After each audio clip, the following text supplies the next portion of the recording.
Um, we 'Cause I don't remember an broadcasted. Atlanta one. Yeah, I did broadcast the Atlanta one. Oh, okay. When I can send it.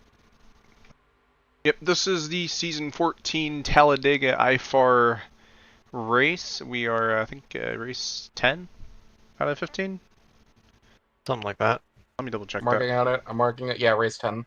Okay, race 10, and yeah.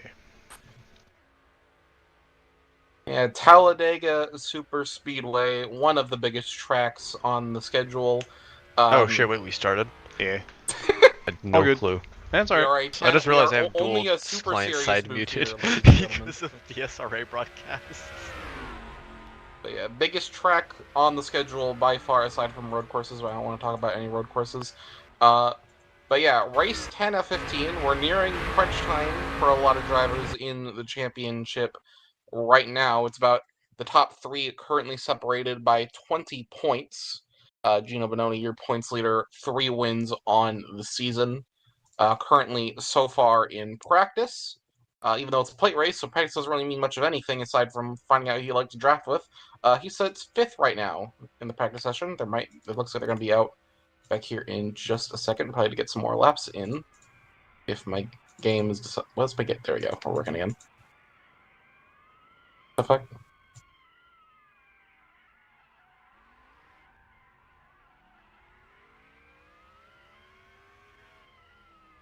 There we go. I had a weird thing happen there. All my cards froze for whatever reason, but we're good. So yeah, this is the worst start to a booth of all time. Oh well. It's been a minute. It's only practice, all right? As long as none of this happens in the race, we will be fine.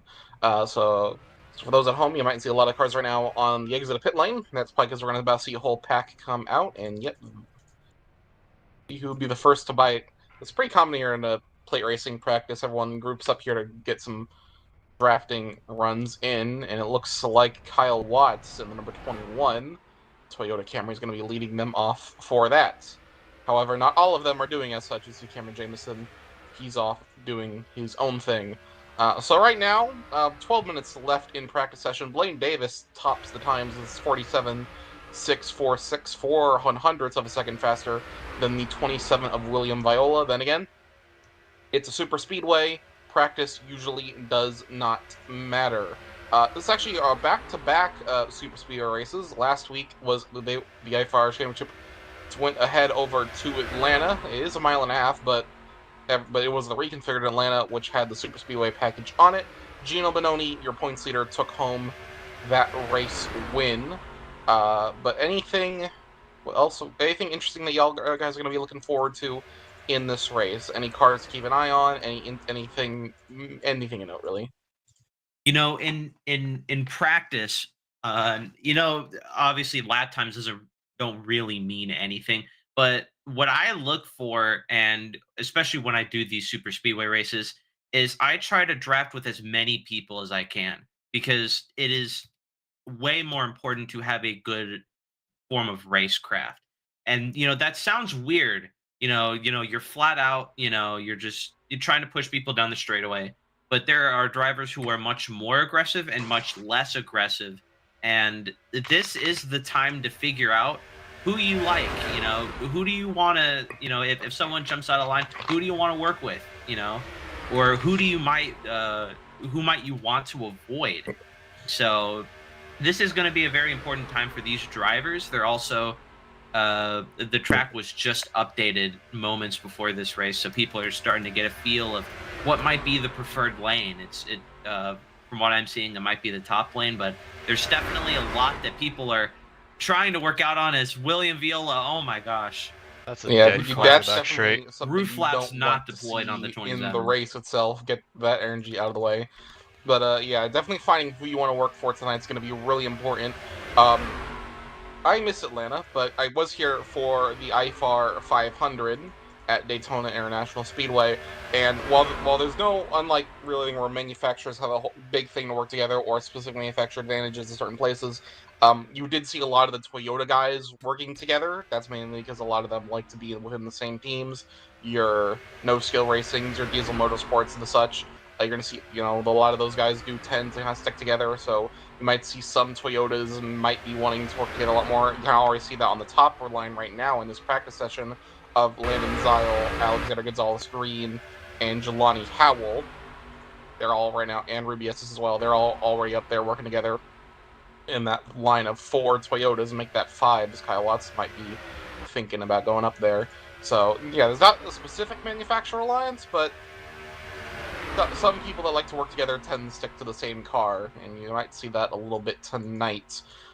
One thing to keep in mind, pit road entry, a lot more dangerous than it can seem. You really want to be careful on down there, especially in a race where we don't have any big wrecks toward the end. A bad green flag pit stop could end your chances of taking home that checkered flag at the end of tonight, as Ruby Estes has killed the entire field, and Talha Aziz is deceased. Not the star set car, man. 9 minutes left to go before these guys go qualifying. Some people like to just sit at the back for a good chunk of the race. I know Victor Delgado is one of those guys. Doesn't really want to get involved in too much craziness in the race and try and work their way later on. Other people prefer staying up there at the front. I think qualifying will be a good indicator of such, as you see some cars start to practice that pit road entry a little bit.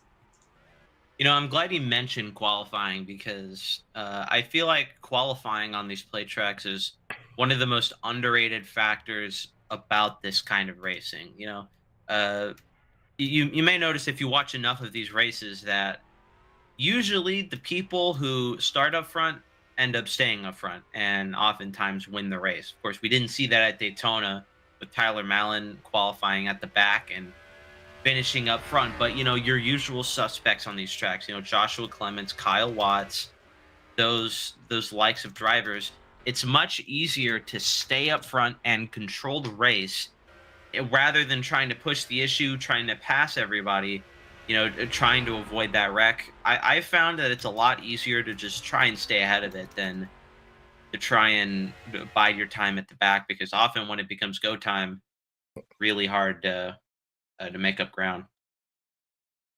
Yeah, and back-to-back super speedways is really going to throw a wrench in it, and especially the championship plans right now. Is going to go through a server reset.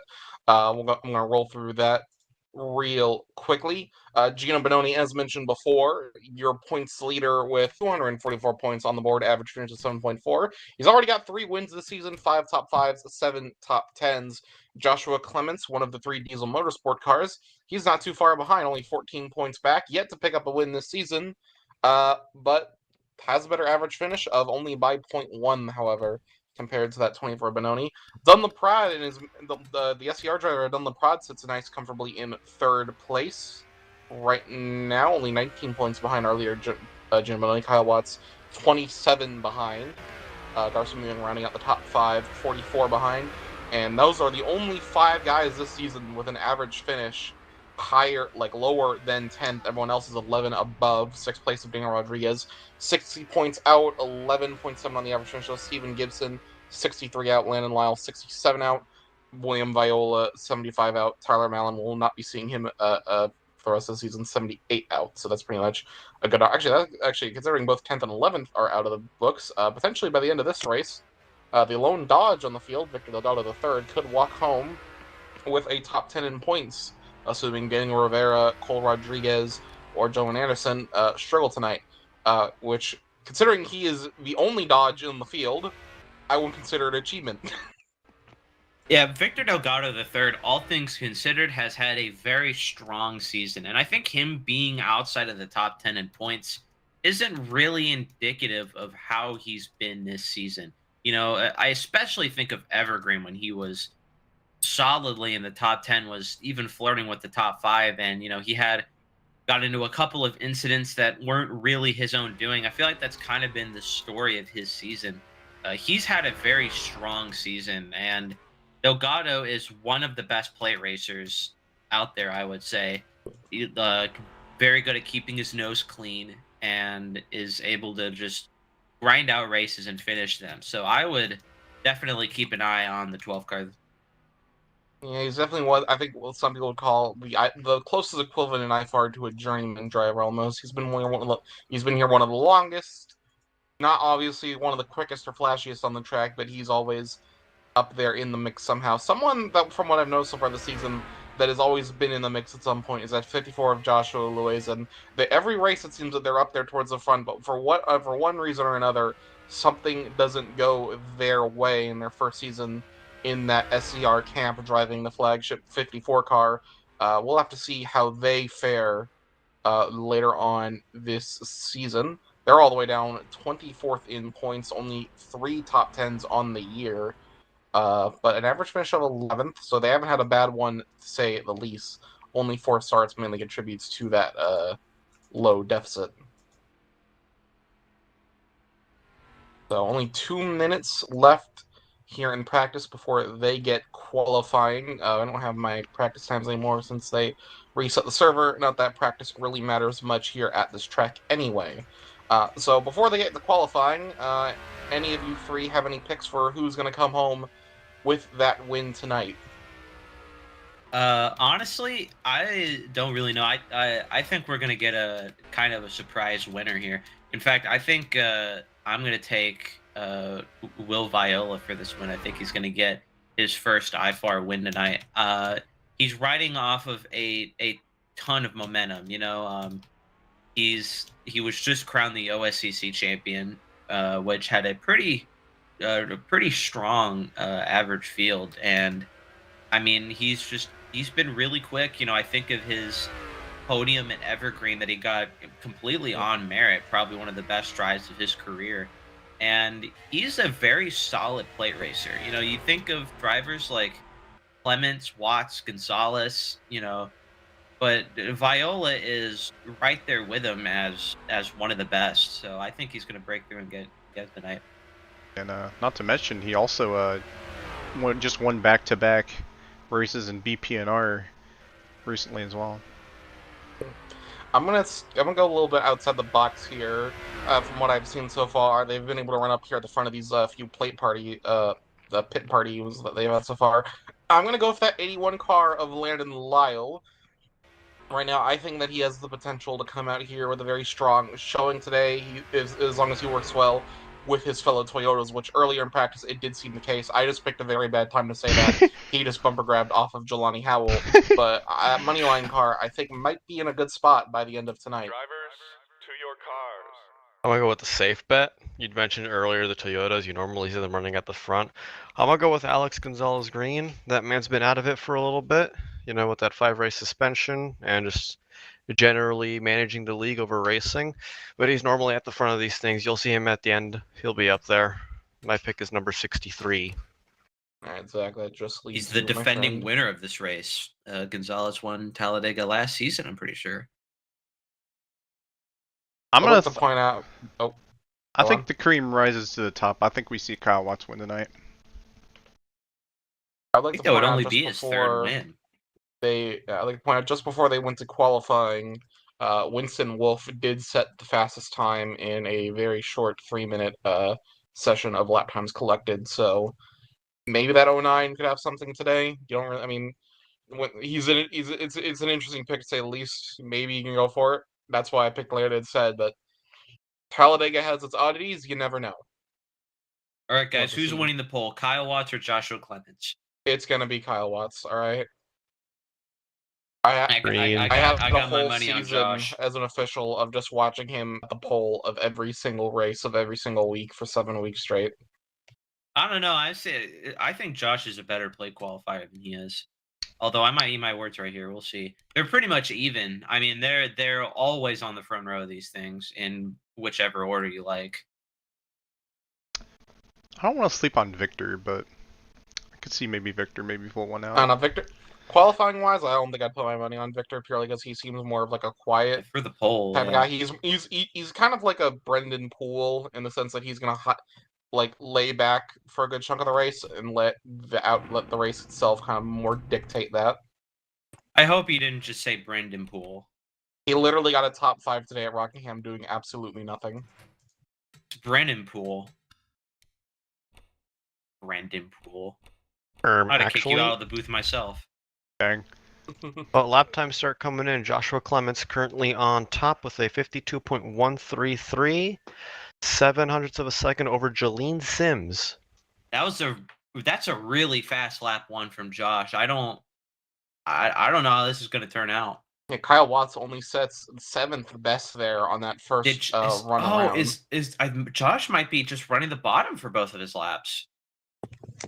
We'll have to see how that hurts him. We'll have to second see. lap. That's interesting. I mean, he's almost a second above. He ran the bottom line lap 1. I don't know if I've ever seen that. Yeah, Viola. a lot of the times Viola they'll run top that to top top. line for the warm up and also Talha. laps to gain as Talha, much momentum as they Gonzalez, can. yep. But it looks like Alexander Gonzalez-Greene goes top of the board. Blaine Davis second. Blaine Talha Davis Aziz to the front third. row. I haven't checked the setup with this track, but Kyle Watts 4th. Also, I have been paying attention to the wind. Normally, wind is not a factor in these races, but that wind has been moving around quite a lot.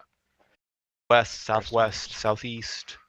Only at 5 miles an hour That though. is Don't know yeah, how much I'd of never an impact noticed that'll that. make. Why is Interesting the weather choice. at 0 degrees Fahrenheit? They set up stuff probably. Setup stuff, but the wind. I'm more interested in the wind. Like the temperature, I'm used to seeing that get changed around as my master plan is coming to fruition. Alexander Gonzalez-Greene sits on pole, barely 100th ahead of Blaine Davis. Yeah. Man, I don't think that wind's going fast enough. Someone would have won It's a lot peaking of at money about if they 5 bet on miles that. an hour. I don't think we'll see much of that tonight. But so we'll have to see. We'll see how that affects the race later on. They're gonna run over to happy hour now, where they usually have their drivers' meeting and a last-minute practice. Because I see a lot of cars probably practice that pit road entry there. Definitely an area you don't want to mess up today, as that could make or break your race outside of a lucky caution. But we're going to go through your starting lineup, as already discussed. Your pole sitter, and as he returns to IFAR, it's for a second week now, Alexander Gonzalez-Greene on pole tonight. Blaine Davis will start to his outside. Talha Aziz leading the SCR fleet in third. Kyle Watts will be starting this race from P4. Your points leader, Gino Bononi, starting off in row 3 in P number 5 next to William Viola. Row number 4 will be Cameron Jameson and Joshua Luizin. And row number 5 will round out the top 10 will be Landon Lyle and Joshua Clements. Row number 6, Friesen Rodriguez and Jelani Howell. Row number 7, Dunn LaPrade and Daniel Rodriguez. Row number 8 goes to Jolene Sims and Daniel Rivera, with row number 9 with row number 9 going to Victor Delgado III and Ruby Estes. Rounding out row number 10 are in at the top 20, AJ Rodriguez and Winston Wolf, and that is the last of the cars who set qualifying laps. Stephen Gibson, Liam Tingley, and Arthur Xavier, they did not set lap times. They will be at the very back of the field to start tonight's race. More info about the race. Tonight's race is 76 laps for these drivers, with pit road speed being 55 miles an hour. So should be in for a good one. Will it be a mostly clean race with with a pit strategy roll in, or will it be like the 500 where it could be a very chaotic race very quickly?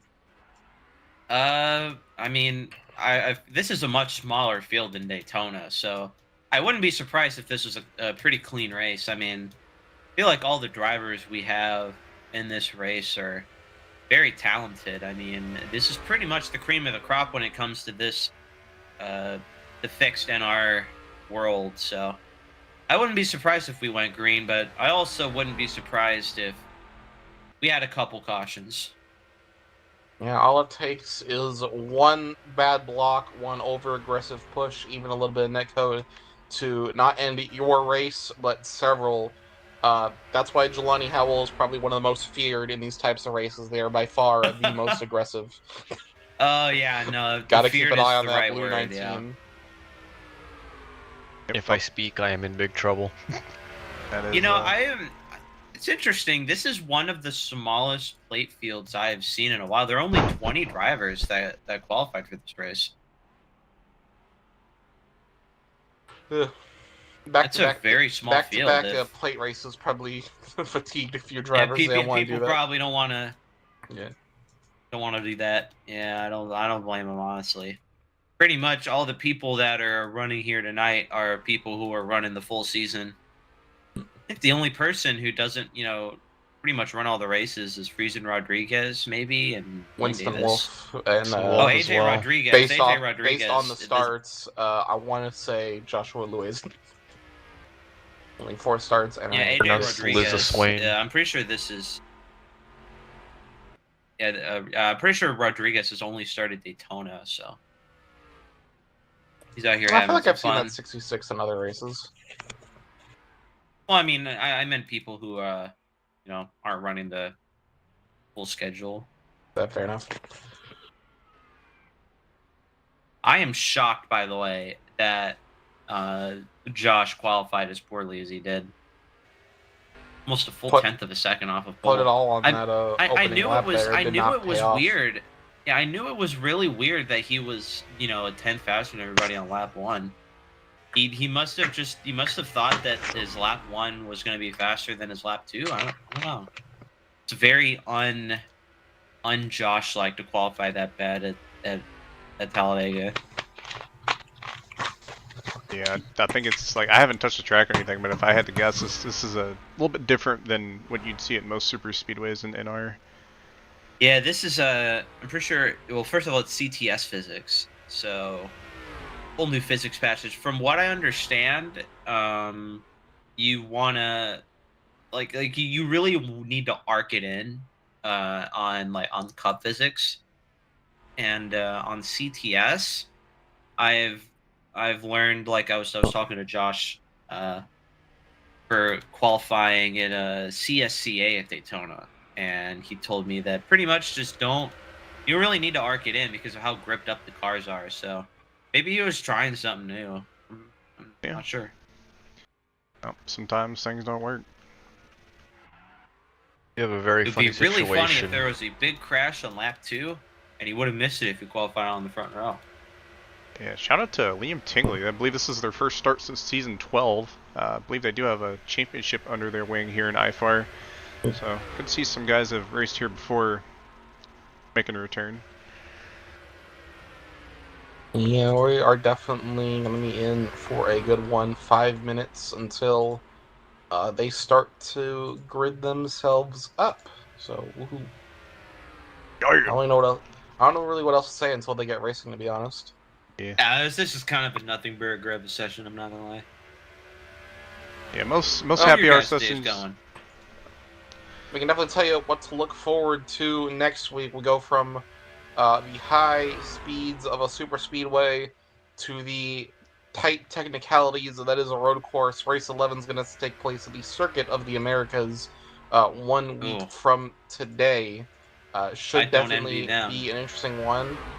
First road course of the season, actually, outside of the never mind, the Daytona road course happened. So second road course of the season. Okay. Finished second in that race was Alexander Gonzalez-Greene, so that 63 car could definitely be a threat. Oh, he's going to win by like 20 seconds. Yeah, I have heard rumors that potentially we might see Mr. Bedboy Jonathan Salos show up for that race, make his, I believe, IFAR debut next week, potentially, so. He ran last week. Oh, he did? He ran at Atlanta? He ran in Atlanta. Got in that. Remember that huge wreck that Kyle Watts died in? He was in that. Oh, all right. Well, there goes my memory not working out. But yeah, I mean, if Salo shows up, maybe Gonzalez will win by 10 seconds instead of 15. That's true. That's true. 10 instead of 15. Yeah, no. If Salos did do that race, I don't see him on their official race results. But see, I know he was. I was watching D-Dog stream, and he was at least in TeamSpeak. Yeah, he might have just been talking to D-Dog in the TeamSpeak or something. If I had to guess. Because I remember hearing his not so beautiful voice. Dang. Nah, Beef with the Bedboy. The closest the that we can give you to a radioactive... No, that's not sticking. No, stop it. Alright. Closest thing we can give you in terms of radioactive in the race today is through the chat. Daniel Rivera, and I quote, "I go to wash my hands after finishing my burger and I'm flipped over." And it's probably how I ended up on my roof at DSRA. Rivera just goes, "Fuck you." So, yay. Well, guess it's race time. And oh, it's time pace car. for them Driver to grid, to ladies your and gentlemen. cars. What the hell? What the What fuck the- is the pace car what doing? What in- the fuck? I have seen fire and I've seen rain. This is new. Oh, See, this is actually our new the Uh, IFAR New Space helicopter Development cam Program unlocked, ladies is and a gentlemen. brand new initiative The pace that car we are is starting. oh my, fucking that base gone. car's gone.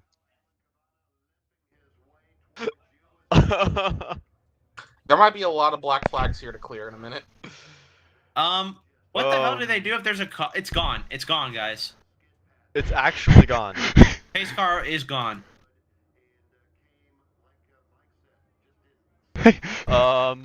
Is it fixed? Everybody's gone. Alex? Oh. Everyone's gone. It appears as if we have unleashed an evil wizard after happy hour, and Hey, wait, did all the cars he disappear? is. I mean, we don't know what Alex was doing during his suspension. Maybe he was talking to the wrong. I think he'd been playing Crowd too of much Ouija people. board or something. Oh my gosh. Yeah, server's there down. goes. And server. server's gone. What the fuck? We're gonna be in for a Um, great race, ladies and gentlemen. Wow, I've Alright, I've guys. never seen anything Well- like that. If you don't believe in magic, I don't know what to tell you because that's the only way I can describe that. All right, And so What in they're the gonna, fuck? so they're gonna, but so we now do the have race video is 75 documentation laps. from none other than Zak Armstrong. Thank you, Cameron Jameson, for the glazing. A new Super. song? Alright, server's back. Server's back. Yeah, there is video I mean, documentation. who's to say that's of the not pace going to car. happen again? I'm gonna keep my eye on the pace car. I'll say that. Even if I it got does, my eye on the what pace they're car gonna do to- is that the race is now only gonna be 75 laps. They're gonna use that opening lap to reset the order out of where they qualified. So they're gonna be doing a mango start to begin this race. Best part I is, think I have we're to gonna reset have my to- pit road cams. Relearn I also Where have their to pit reset my stalls cameras. are. Fuck. because Yeah, figure out where That's the all hell gone. you need to pit because those are gone. Yeah, whatever advantage you had, track position wise in terms of like pit road, that's no longer the. I mean, think that the evil pace car wizard for that one. Yeah, the evil pace car wizard did not want Alexander Gonzalez-Greene with that first pit stall. So Yeah, you see, the pace car was actually a brand new automatized vehicle designed by SpaceX. Yeah, you know that flying Chinese car that Speed was in during that one stream. I think we got ported that over to Talladega, Alabama. I can't believe they brought the Chinese Oh. spy balloon to Talladega Superspeedway. you think it was I Show Speed driving it? I don't know. You think it was the? No, I can't say that. It would be really funny if we got ISO Speed to be the pace car driver.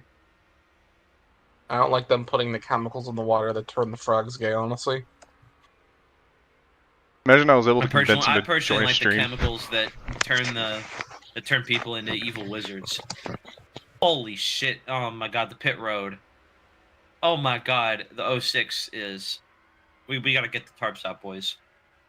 It'll be fine. Oh, he's going in reverse. He's fine. He's fine. Maybe minorly, majorly concussed. Look. Liquidized brain matter does wonders for your confidence. All right. I mean, it's Talladega. You don't need that much of a brain to race here. Be surprised. It's true. It's Make sure the pace car isn't And having. there There goes. To your cars. Oh boy. holy.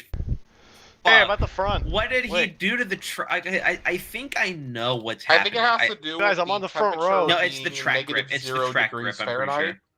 That No, might no, have to it's do not- with no, it. it's So, does definitely anyone not want to temperature. talk about the pace car? He's gone again. George Uriarte on the Fell front row. to the ground in the middle of the back street. Liam and I are on the and front now row. I don't know where it is. I'm Let questioning George reality drive right now. this car. Guys, I don't think we're gonna get this race in. They just did Me it again. neither. I will think check it and has. see if the server Okay, has crashed itself I- again. I think it has. No, the pace car doing it is crashing the server. Like that's Yeah. what's doing it. Yeah, I think Yeah, that's the what it is. server's crashed again. I'm like pretty Wow. sure I'm not an I Andy, but I'm pretty sure it has to do with the track grip. Yeah, probably. Because I was looking at the grip. I was looking at the bouncing, like maybe the pace car in the INI has a specific grip for the pace car. Wow. I'm gonna have to call up my. I'm gonna have to call a friend here. Yeah. On a friend. Yeah, that was some crazy stuff. Hold on, let me call my friend's. Let me call my friend's cell phone number. Well, ladies and gentlemen, as we run into some technical difficulties, this time not our fault, but the track's fault, due to a pace car gaining sentience and deciding they don't want to be here, we might have a few minutes to kill. So, the Industrial Revolution Hey Brandon, and its consequences you're have live been a disaster for the human on race. Zak They have 103 greatly TV. increased the life expectancy of those of us who live in advanced countries, but have destabilized society, have made life unfulfilling, we're trying have to start subjected this race human at Talladega, and the beings pace to car indignities, have is led like to the widespread flying, and psychological then the suffering in the server's third world, the crashing. physical Like it's suffering like as well, jumping, and then it and just the like flies inflicted into the severe damage sunset, on the and then natural it world. like, The and then it development of disintegrates technology and will worsen the crashes. situation. Do It will you certainly know what subject could be doing humans this? to greater indignities and inflict greater damage on the natural world. It will probably lead to greater social destruction and psychological suffering, and may lead to increased physical suffering even in advanced countries. So it's probably the tracker. Like, is that like when it's too gripped up or like not gripped up enough? The industrial technological system may survive or it may break down. If it survives, it may eventually lead to low levels of pain and psychological suffering, but only after passing through a long and very painful period of adjustment. Okay, well you got me and gripped only up with at that the cost of explanation. Thank permanently you. reducing Absolutely. human beings and many other living organisms to Alright, guys, engineered so it's products, definitely the mere tracker. cogs in a social machine. Furthermore, if the system survives, the consequences will be inevitable. There is no way of reforming or modifying the system so as to prevent it from depriving people of dignity and autonomy. If the system breaks down, the consequences will still be very painful. But the bigger the system grows, the more disastrous the results of its breakdown will be. So if it is to break down, it had best break down sooner rather than later. We therefore advocate a revolution against the industrial system. This revolution may or may not make use of violence. It may be sudden or it may be a relatively gradual process of spanning a few decades. We can't predict any of that, but we do outline in a very general way of measures that those who hate the industrial system should take in order to prepare the way for a revolution against the form of society. This is to not be a political revolution. It is to be overthrow to the government economic and technological basis of present society.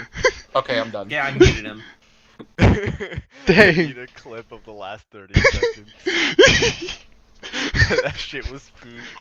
Zak 103 TV brain rot is real. That shit was. Dude, I literally called.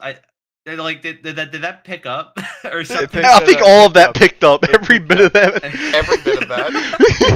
I was reading the Unabomber manifesto, and even I heard it. The U.S. national anthem, the fucking Unabomber Go to manifesto. Daytona again. I mean, Thornton. Hear me out, Thornton. Run Atlanta back. Run Atlanta back. Daytona. Atlanta 2. Atlanta squared. Yeah, no. Walmart parking lot, Atlanta 2. Yeah, the track grip was at 1.99. From my knowledge, that is way too high. Like, isn't it supposed to be like point? Like, you're not supposed to do too much high? I have no idea. Alright, y'all, let's do Le Mans. Let's go. Asphalt grip, 145. Is there even a good Le Mans in our? No.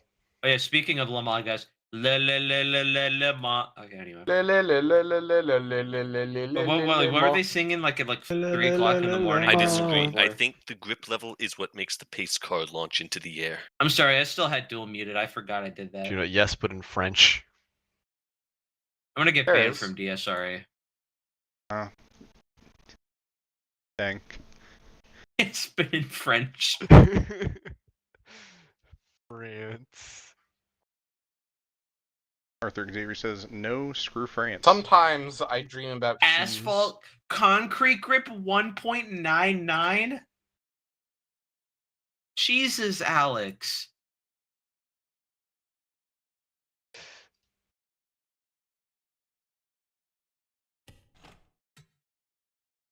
Pro racing.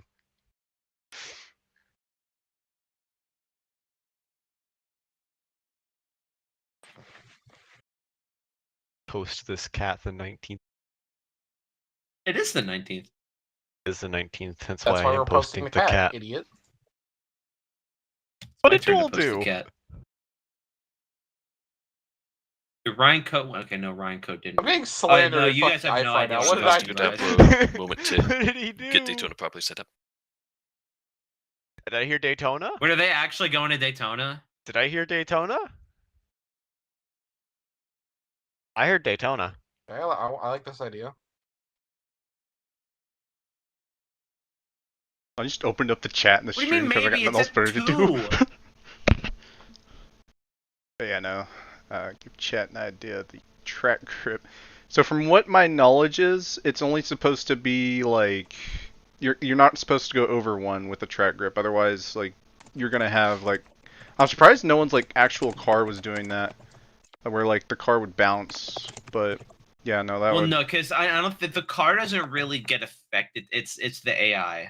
Oh, right, that's what it was. Okay. It's the AI. Like if you did an AI race at that Talladega, and like all of them would start doing that. Yeah. Also getting some rain right now. Okay. Okay, we're going to Daytona, guys. Daytona. It's Daytona Day, Let's go everyone. away. I don't have the track. I'm assuming they're probably gonna send the track Do somewhere, I still right? have? No, so you just had to download the Daytona in the Google Drive. All right. Yeah, that's Well- the IFAR 500 Daytona. Do I still I have was the not- IFAR 500 Daytona? I I don't think I definitely was there for that. don't, so I'm Yeah, gonna download it. Same. I'm. Alright, I guess we gotta. I'm a bit Damn. of a hoarder in terms of tracks. Yep, I still have it. I would be a You're hoarder, definitely the but first part of that word. I host servers sometimes, so it doesn't work out all the time. I just got pinged in Yoshi's. Race event. Later. So, welcome to Daytona. Alright, so, we need to rename the entire stream. Welcome to IFAR Season 14 Daytona 2. Second Daytona of the season. So, Does you want to have a like? Here, I could probably look it up. I could just do like cross-out text with like a Daytona and then like put Daytona 2 That's like, or Talladega. guys, I have a really, I have a development, guys. The evil pace car wizard has transported everybody into the booth to Daytona Beach, Florida.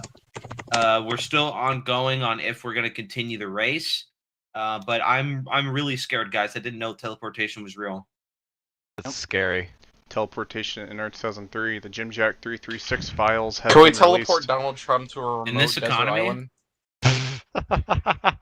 Well, to be fair, we did teleport Ethan's dead corpse from the Daytona booth to Connor whatever Spradling's the heck. basement. yeah, to Connor Spradling's basement. So What the fuck The does fuck? Connor Spradling have to do with this? I don't know. He was in the chat.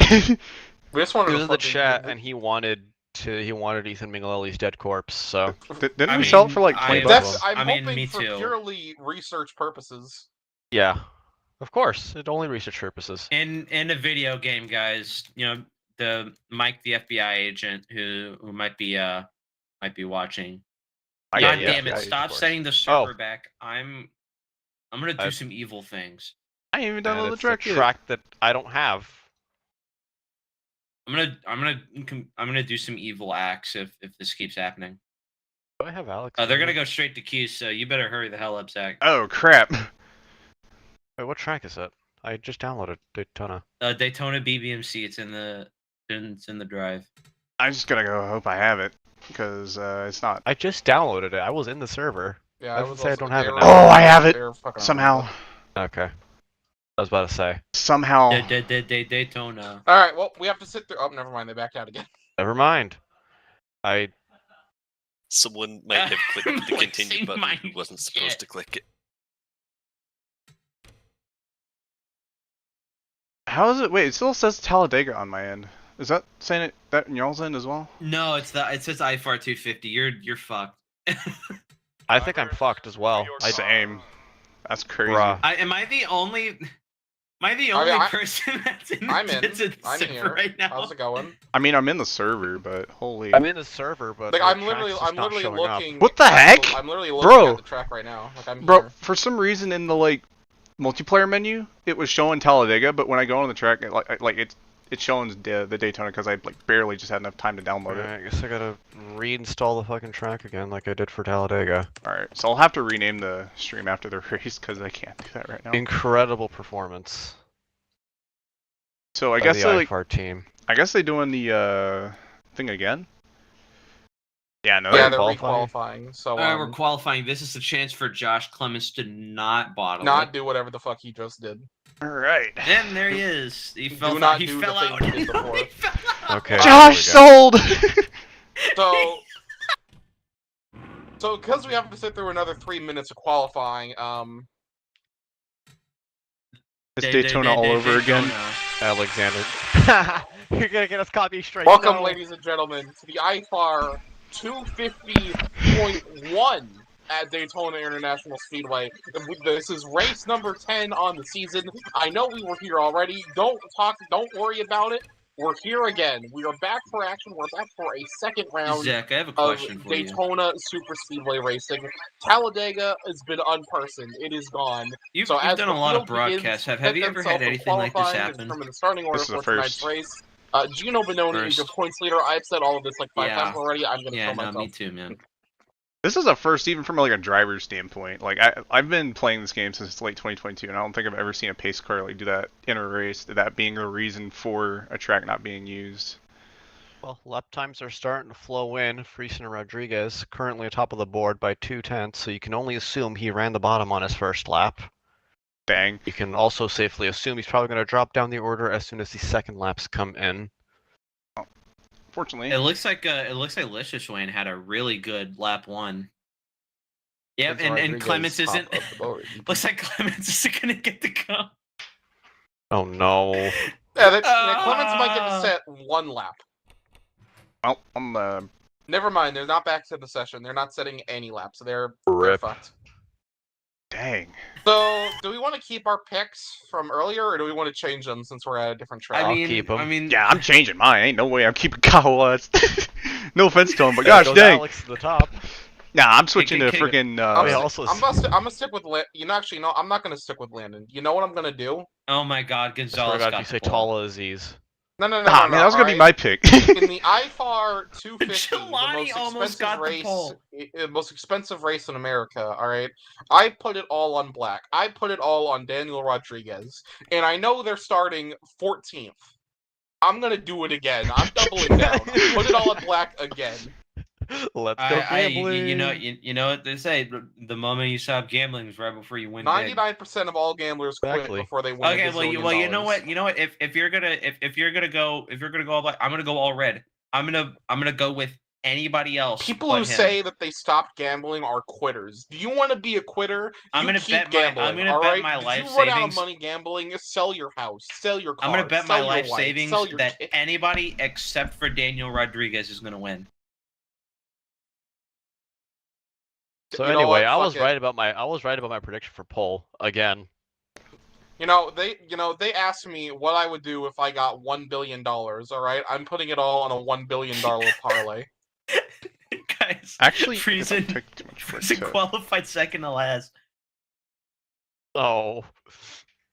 All right, this Well then. time for real, because the track won't die on us. The field is gridding up for.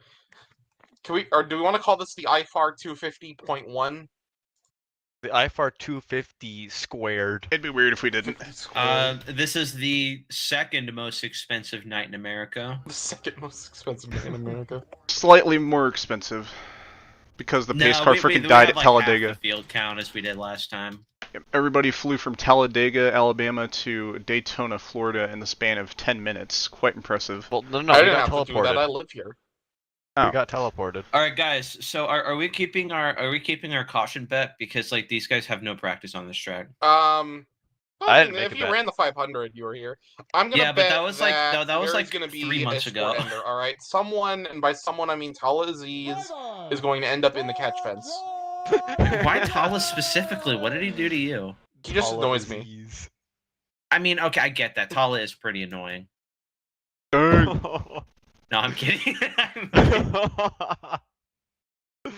And this time, they actually are able to pace off because because pace car he didn't did set not the launch itself track into grip the to stratosphere. 2. Jesus. Seen fire and I've seen I rain. can't believe he didn't even try that. Like, he was just like, nah. Let's go IFAR gambling. Screw it. CEO Alexander Gonzalez. Oh, yeah, So, I gotta- so it is an all Toyota front row. Alexander Gonzalez-Greene on the inside, Jelani Howell on the outside here as they pace their way out of turn number 4 for the IFAR 250 squared. We're running it back, baby. Round number 10 of 15 in the IFR Championship. Pace car pulls itself in as they come into the restart zone. We are underway. Boogity. We Let's finally have got another under green expensive night, boys. here at tonight in IFAR, the second most expensive night in America. It's even funnier. A great second start time. for Alex Gonzalez-Greene on the inside lane. Looks like the outside is losing touch a little bit. Kyle Watts had the check up for Jelani Howell there as already Gonzalez 3 wide at and the back. Viola clear on the bottom lane for the race lead. Not a very uniform start up there at the top. You saw Daniel Rodriguez all the way up on the outside wall. He's wanting to drop back. He does not want to be in this pack to start this race. And the first 3 on the inside line are completely clear. After that, it is 2 by 2 by 2 into turns 3 and 4 for the first time tonight. And now it's going to be all. And now Dun Leprade going to make the move. First one up to that top side. Oh, he got Never tied. mind, He he got changes tied his out the mind. corner. Alexander Gonzalez-Greene completes the opening lap here as your race leader. It's looking like the top lane is not the preferred line, which is exactly how it was last season. They basically trained the bottom line the entire time, Yeah. and especially with Tyler Mallon leading the entire race. Because of this very last-minute switch, even though I'm betting again on Daniel Rodriguez for the fun of it, we're gonna take ourselves back to the season opener for the IFAR 250. One car that I want to point out that did really well in that race. Well, they're actually not even here. I was going to talk about Jovan Anderson. Jovan Anderson has left the building, so ignore everything I just said. The 3 best cars in the 500 are not here. It is a completely new ball field, so it could be anyone's game, in my opinion.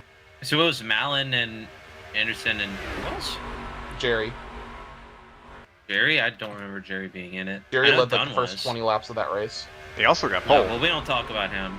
We don't talk about Bruno.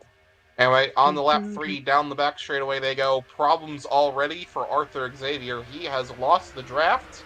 He sits right now 23rd as he comes into turn number 3. Not a good start for that 717. Green makes In fact, move to the the back top, is, gives up the the lead. back end as a whole is pretty disorganized. Whoa. Steven Gibson, Daniel Rodriguez, Victor Delgado III, and Friesen Rodriguez all kind of not really linked up Look to at that, anything Viola right takes now. the Kind of lead. just straggling that back end right now. As at the front, they sit side by side. William Viola now to that bottom line. As The outside lane's hey, actually three formed of up now. You know, remind me, who chose William Viola to win this race? Oh, it's lap 4. lap 4. We got I got know, 80 laps of I'm- this. We got a long way to go. I'm But going look at the gambling. high sides coming back with Gonzalez. Jelani Howell doing what Jelani Howell does best, which is push the ever-loving shit out of the person in front of them. Jelani Howell's not going to make it. If you have Jelani Howell behind you, it's not going to be an easy task. But it is. You're gonna go. Toyota That's dominated. for sure. And top row Gonzalez is there. gonna take the lead back. He's gonna lead that lap again.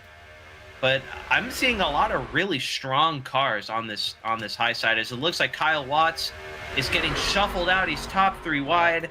He's gonna go top to the three back. wide, he's Gino gonna fall Benoni shuffling all him the out. way to the back of this line here. But it's very early on. He actually drops back right to behind his Diesel Motorsports teammate of Joshua Clemens. So that might have been a bit of a conscious Hey, got decision noise. there by that 21 of Kyle Watts. It is still 2 by 2 by 2 here up at the front. William Viola on the inside. Alexander Gonzalez-Greene on the outside. In terms of the inside line, though, one thing to note: second and third in line are the two Gonzalez SCR is getting teammates shuffled of Dun out. Leprade and Jelani Joshua Howell Wizen. shuffled out. Dang. So I'm Our expecting pole that. sitter, 3 top wide 3. He's gonna go all the way to the back, And Jelani Howell now leads the outside. Yeah, the outside lane definitely pushing a lot more aggressively on that inside. That's another car.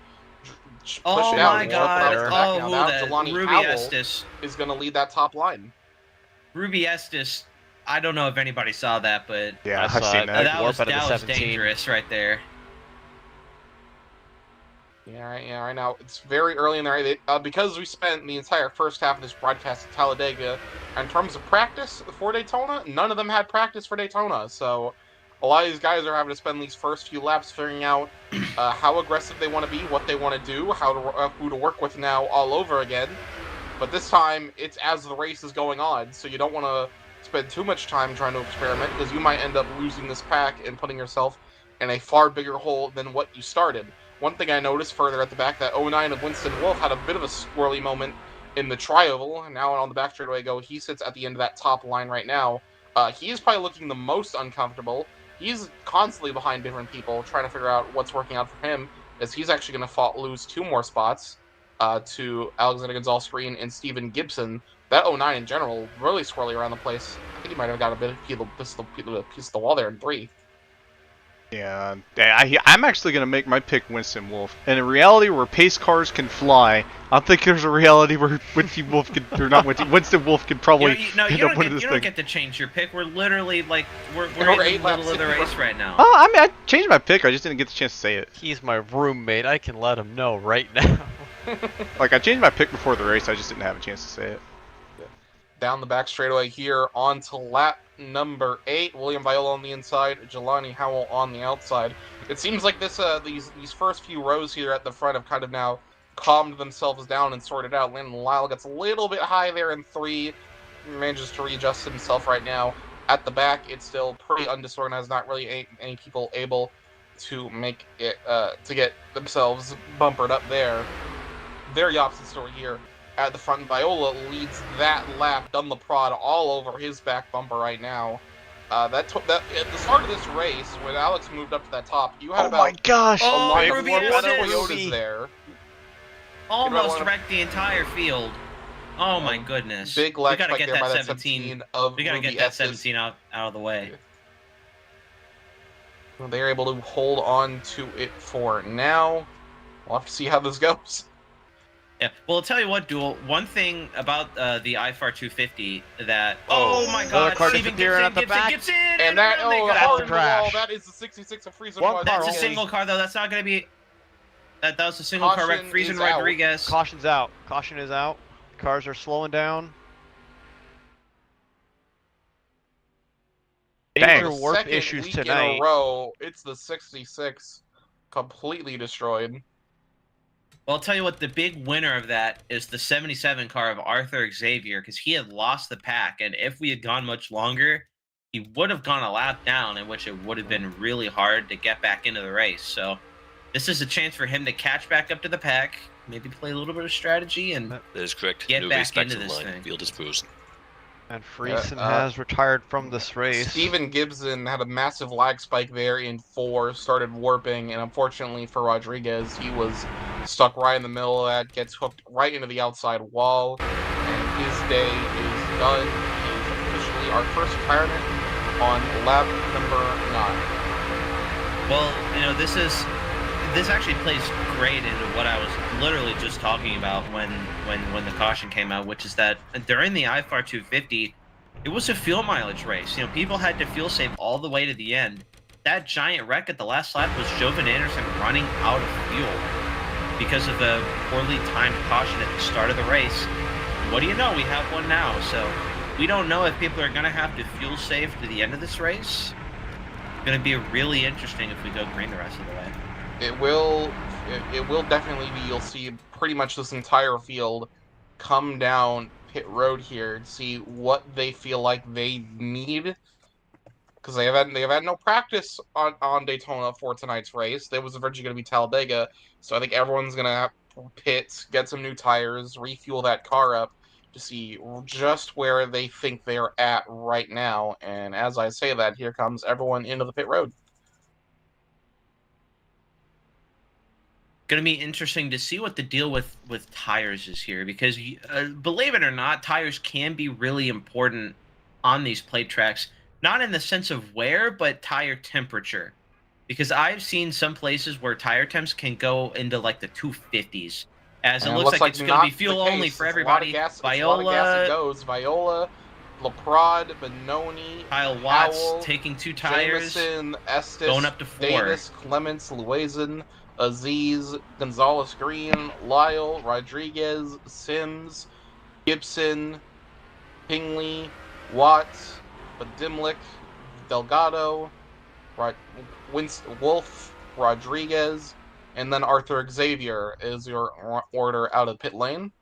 So not a lot of tire calls there. Shout out Cam Jameson, gained 4 spots in pit road. He was 8th coming in and is now P5. So that's actually +3. I don't know how I counted 4th, but I might be stupid. Clemens also gained a lot of spots in the pits. Man, I should have made my qualifying erased. Yeah, I should have made my pick Cam Jam, but too late for that. Yeah, you picked Winston Wolf. You're gonna have to, you're gonna have to sit yourself in that grave there. I think he has the most starts in this field without a win. Or like, yeah, pretty much. Pit road violations, only the 77 of Arthur Xavier. He's going to be at the end of the longest line here on the restart. Not that would have changed anything as they begin. As we're choosing choose cone. A lot of picks. Brad chooses the high side. Nobody's going up high. Look at Clements going all the way up to P4. He was about 9th entering into the choose cone, and he just got all of that track position. And it looks like that bottom line is the preferred line around here right now. Not a lot of takers. Pretty much only 2nd and 6th were the first cars to take that top side. That being Leprod and Clements, respectively. But that means we're going to go right back green here. Coming to lap number 12. It's going to be that 27 of William Viola, your race leader. Into the restart zone they go, and they are back underway. A great start by that number 27. He is completely clear of the field as they come out of the tri-oval here, down the front straightaway into Daytona, turn number 1. But you don't want to make too big of a fluffy gap there. That's going to make you a sitting duck once that pack catches up to you right now. Actually, a pretty poor restart overall by that top side. Leprod did not get going as much as anticipated. He's already lost 3 positions now as we come halfway down the back straightaway here, as Benoni has now caught up to that back bumper of William Viola, but no move so far. He's going to stay in line. It's going to be a forward 1-2 coming into turn number 3. Look at Cameron Jameson all the way up to P4. This is pretty much the highest up he's been all season. I mean, Cam isn't really known as an elite plate racer, so I mean, this is great seeing him all the way up here as we see Ruby Estes moving up to the high side, trying to be the leader of that new line. You want to do that because if the high side does get some momentum, it can be the leader of the races. Look at Jameson. Yeah, Cam Jan's going up to the high side, trying to get alongside Jelani Howell. He saw that momentum. He wanted to join in on that, and that might pay dividends here. A lot more cars on that top line right now than we see on that inside currently. The inside now looks to be the more disjointed, disorganized line. There's a huge 2-car length gap there between the 2 SER cars of Joshua Lazen and TalhaDevYT there on the bottom. But it looks like now that momentum started to stall out, it's evened out yet again with those first 3 on the bottom completely clear of any traffic on that top side. Which right now, probably a lot of guys probably want this to be single file. They want to lock some laps down. They want to get closer to this end of the race. But you never know how these races can go. We could have another caution literally this lap. We could go all the way green to the end. So not sure how they want to play this. Another notable driver that's up front here is the 5th car in the bottom lane, that 14 car of TalhaDevYT. The Talha is a very, very fast driver in pretty much every league that he runs in, but he has not been able to crack IFAR. Hasn't really had that many good runs so far, but they are in the mix right now here at Daytona, as it looks like the high line really, they're not moving forward, but they're also not really moving back either. They're staying right by that 54th delicious win, right, trying to get on Jelani Howell, but they said it could be a matter of, do you want to save fuel? Do you maybe want to lay back a little bit? If so, I feel like the bottom line's preferred is, look at that, Jelani Howell and Gino Bononi go up to the high side, leave Will Viola out to dry, and Gino Bononi takes the lead of this race. Jelani, Yeah, that- Jelani Ooh, almost big checkup shoved there on that Bononi out of inside line. That could have been... That was a brilliant Real save by the contact. 24 there. Your defending race winner at another drafting track, Atlanta, Gino Bononi leads his first laps here at Daytona tonight. Yeah, I think these guys, that they've in those first 15 laps, they figured out how they feel around this track. They did not get any X for. They figured out who they're liking to work with, who they aren't. Now they're going to start putting those elbows out a little bit, start getting a little bit more aggressive, making a little bit more riskier moves. The fact that Jelani Howell's second in line when they're doing that is concerning me a little. But aside from that, you're seeing these guys getting a little bit more racy. So far, so good. You gotta wonder how long is that going to last. Jamison on the high side. During that whole squabble, Cam gained pretty much net 2 cars. And now that 13 car is really close to the leaders now. Just needs a couple more good pushes as we see Jelani really giving the bumper to the 24 of Bononi there. And Viola, what could have been a pure disaster, is only the 3rd car on the bottom, so he's still in trouble this. In the back. That was AJ Rodriguez. Big wobble out of him. Manages to hang on. I think he made contact with the 3 of Nicholas Bedimlik. Yeah, he got that bumper could have grabbed. been a big incident there, but he does a good job to hang on to it. He's going to fall all the way to the back of the pack here, down to 22nd behind Arthur Xavier, but a close call nonetheless. Meanwhile, also towards the back Watts of the with lead an pack, insane Kyle run. Watts forced to get 3 wide middle of all places. So, a few guys, they're getting a little bit more aggressive. They'll want to try to see if they can make a middle line work here. Trouble on the high side. Cameron Jamison got loose from a push from Ruby Estes. All that momentum that was gained on the high side was now starting to get erased. As you saw Bononi feel threatened enough by the high side to play blocker a little bit on the back straightaway. But everything that the top sign just gained from that whole ordeal with Viola, Jelani Howell, and Gino Bononi, they're now right back to where they started. Yeah. One thing I'm right now curious about on the inside line, those 2 SCR cars, 54 and 14 respectively, they are really struggling to link up together right now. They're not really getting any bumper-to-bumper action at all. There's a solid bubble there between those 2 drivers. And if you're teammates right now, you want to try your hardest to work together, but that's just not quite working out. I'm wondering if Tall's trying to leave a gap there to let his other SCR teammate, that 74 of Ben Laprade, ride up on his outside spot to get all 3 SCR cars on the line. But that outside line is not getting enough momentum to work it, or if Tal is just struggling to get that car up to the bumper of Joshua Lizin right now. I think they're saving fuel. I think they're saving fuel down there. Look at the gap that Gonzalez is leaving to the 41 car of Blaine Davis. I think the bottom lane is definitely saving some fuel right now. And Kyle as Watts Kyle is Watts, a situation huge move, 3 middle wide. 3. Kyle Watts is not making any friends right now. Landon Lyle probably not very happy with that move as he gets shuffled all the way out. Into the back the 81 car goes. As we're looking at the front of the second line, it's starting to look grim for these guys. Cam Jamison, Ruby Estes, and Dunlap definitely wasn't happy about that because someone just suddenly yelled into their mic, and Jelani just said over the chat, 480p crash out. So someone definitely wasn't happy about that move, and their mic was not happy about it either. Hopefully someone like a D-Dog is streaming their POV so we can find that out later on. You know, in with CTS physics, especially on these restrictor plate tracks, it's really hard to keep in line when you're at the back of this pack. You know, when you need to have somebody behind you in order to keep going, and we're starting to see that a little bit. Daniel Rodriguez, Arthur Xavier, and AJ Rodriguez have all almost lost this pack, and this is just a product of this kind of racing. It doesn't really happen with Cub physics. But for CTS, for some reason, it's really hard to be at the back of these. As we still have Bononi leading, but I really think these guys at the bottom lane are saving a lot of fuel, and I don't think the top lane is doing that a lot. So could be a little bit of trouble even then, on the high side. if that is the case, they're not really getting anything out of it. They've pretty much stayed right where they are for the last few laps. As Kyle Watts, yet again, another 3 wide middle in turn number 4.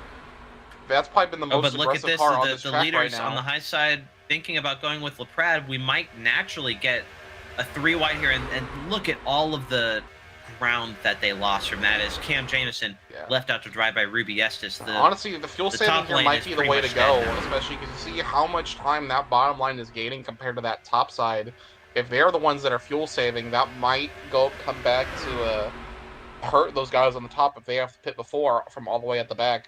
Problems for Cameron Jameson. I think he got a piece of the wall there in 1 and 2. He's fallen to the back of this pack right now. Kyle Watts, he's migrated to that inside line, and Dunn LaPrade will do the same here in turn number 4. The field's mostly single filed out. There are a few guys still going side by side at the back. Jelani Howell had a look there at the front, saw there was no one there. He's working his way back in. A big move there by TalhaDevYT. Kyle Watts does not want to stay behind him, though. He looks to the outside. He'll have to get back in line. He's got no help at all. The 14, probably one of the first times I've seen him make an aggressive move today, only to get 3 wide middle by Watts yet again.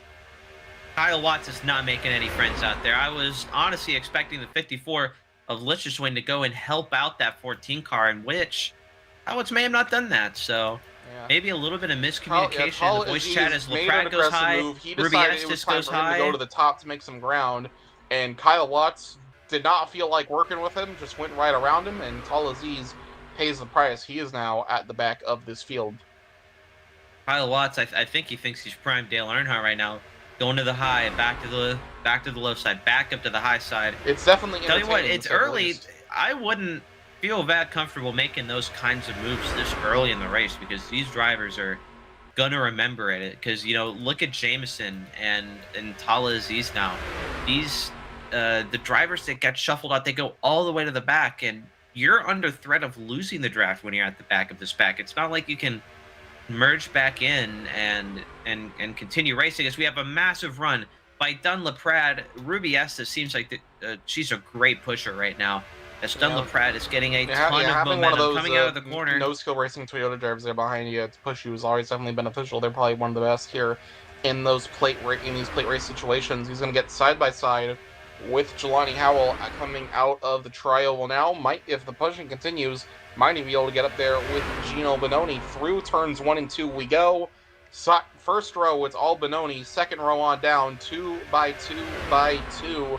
As down the back straightaway they go. Does that run come from the 17? Here it comes. Yes, it does. Side yes, by it side does. now for the Ruby race Estes, lead. a huge push coming to the Dunn LaPrade. This is the best the outside lane has run all race, pretty much. They haven't had anything for the bottom lane, and now maybe as the tires are heating up, the top side is getting better. As look at the run that Dunn LaPrade gets.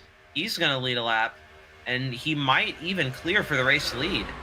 I don't know. I would stay on that top side with Estes right now. If they're getting that much of a run, I'd want to stay up there, not go down into the bottom here too early, where you could potentially fall all the way back again. Bit of a wobble there by Gino Bononi in the 1. Gets quick control of it. No problem there. Down to the back straightaway we go. The 17 still on the back bumper of the 74. Looks like Watts is playing into that too. He's being pretty aggressive on the push. It's nose to tail all the way up to Landon Lyle, 5th car in line on that top side. So yeah, that top side right now definitely being a lot more aggressive with the pushing than that bottom line right now. But even then, despite that, you see that bottom line is only losing maybe like 1 car a lap there. They're definitely not a lot of moves. Look at Ruby Estes for the race lead. So Ruby Estes, we've already seen how good they are at pushing. How good can they do being pushed? They can push really well. Can they handle being the lead car of that group now? As Estes did want to go down on that bottom line, I personally think that the bottom lane is still preferred. We'll have to see, though, as LaPrade is now getting pushed by Kyle Watts. This may not have a lot to do with it, but if you remember on those last wave of pit stops, Kyle Watts was one of the only drivers to take 4 fresh Goodyear tires. Everybody else pretty much did a gas and go. And while tire wear isn't a big deal, tire temperatures are.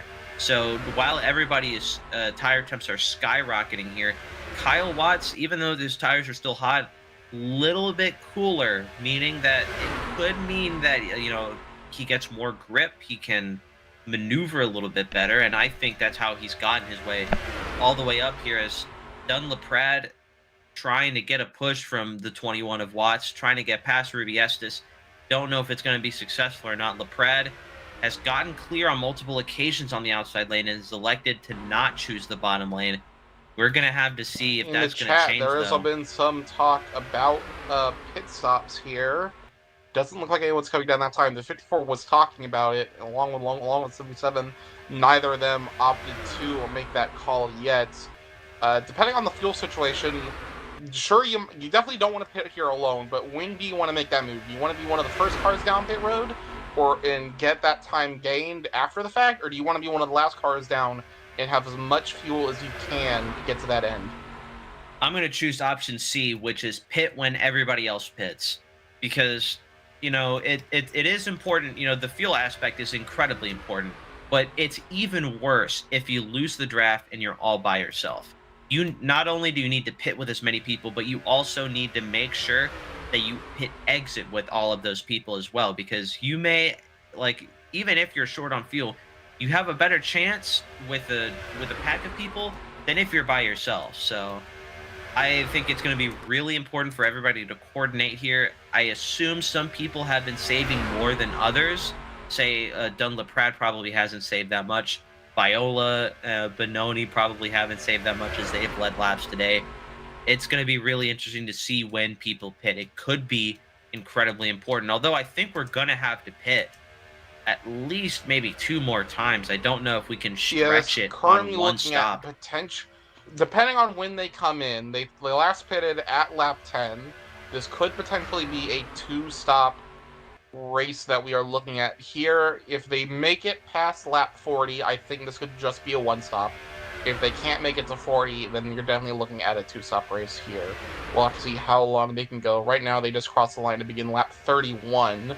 50 laps to go here at Daytona International Speedway. And while there's never been talk about it so far, no intentions at the moment of cars pitting there. Things have kind of evened out the front. It's been all side by side, but no real big moves from either lane for the last couple of laps. Ruby Estes on the inside, Dun Laprade on the outside. But you see Kyle Watts there, almost bumper to bumper with 74 through the corners. You definitely don't want to make any bumper contact through the corner unless you really know what you're doing, and even then, it still might not work out. There's a reason mid-corner bump draft is a term that it is in our leagues, to say the least. You definitely don't want to do that here, but make it as close as you possibly can to start pushing them as soon as you can. The second they go straight and all, and here we go. We're getting some 3-wide action here, Duel. Kyle Watts all the way to the high side. Looks like the middle line has basically died out, leaving Dun Laprade and Budimlik to dry.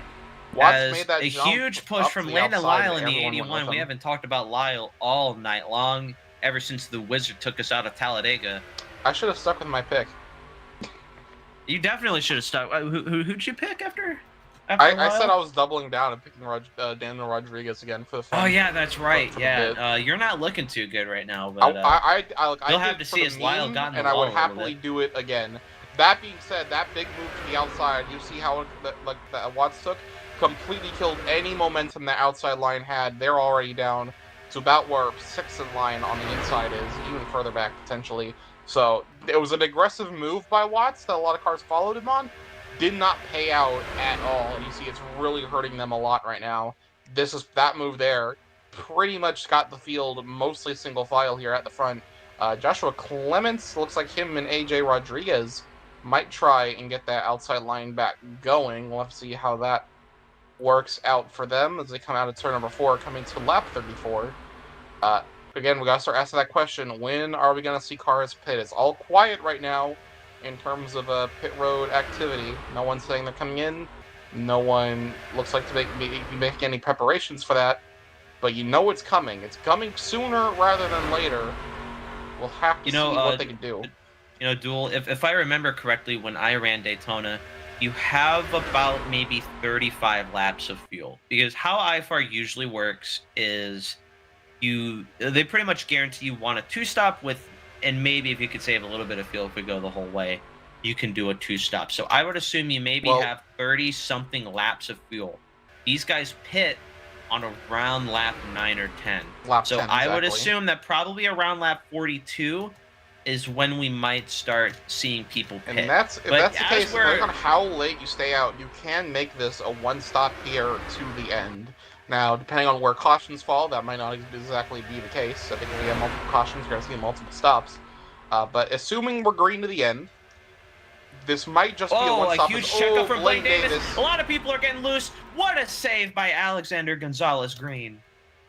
That could have been the big one right then and there. They managed to hang on. It was a big wiggle by the 41 of Blaine Davis out of turn number 2. Everyone able to hang on. We stay rolling, but you see, just a simple move like that, yet again, completely killed that top side. The top side has the momentum it needs to get up there and race with the leaders, but just one error completely kills any momentum that could have previously been there. And yet again, it is all single file at the front right here. And now look at this. Look at this duel. 2 separate packs have basically strung out. We have the leaders. We kind of have a bridge with Talha Aziz, and this second pack now led by AJ Rodriguez in the 78, who's had a very quiet race so far, as the high side is still trying to work. Personally, I don't really understand why these guys are trying to jockey for track position, because I think pit stops are coming soon. Or coming sooner rather than later. That's been the discussion in the last 10 laps. Low. You know these pit stops are coming, just when are they coming? But I think the guys that have been consistently making those moves to the outside are the guys not thinking about pit strategy right now. The guys that are consistently staying on the inside, you know, your Violas, your Bononis, your Howells, they are thinking about pit stops. Everyone else on the top side, they are thinking, well, we got a while to go. Let's see what we can get out of it. They're not thinking about that pit strategy right now. Oh my gosh! Ooh, another big wobble. That's we have a huge checkup. Jelani Howell moved out of line, and I think that messed some people up. Blaine Davis gave a huge shot to the 24 or to the 25 rather of Liam Tingley. Oh, big a lot of people are getting loose. Talha Aziz is in the wall. And we are all good. We stay green. That was a great avoidance by the rest of the field. But, you know, right before we go into green flag pit stops, I want to give a shout out, a huge shout out so far to the 41 car Blaine Davis.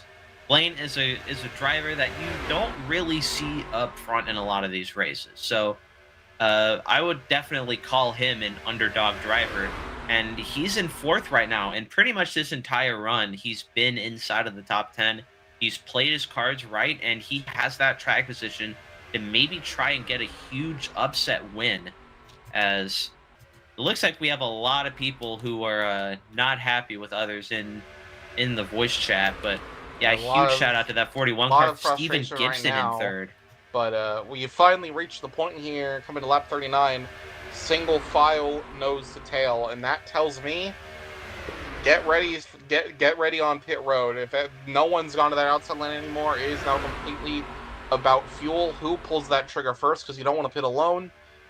I think a lot of people, the way they handle pit road here is that they know when they need to pit, but they don't want to be the first car in a pit road. As long as they're following someone in the pits, they know they're not going to leave Gonzalez that on the pit road chat empty. duel.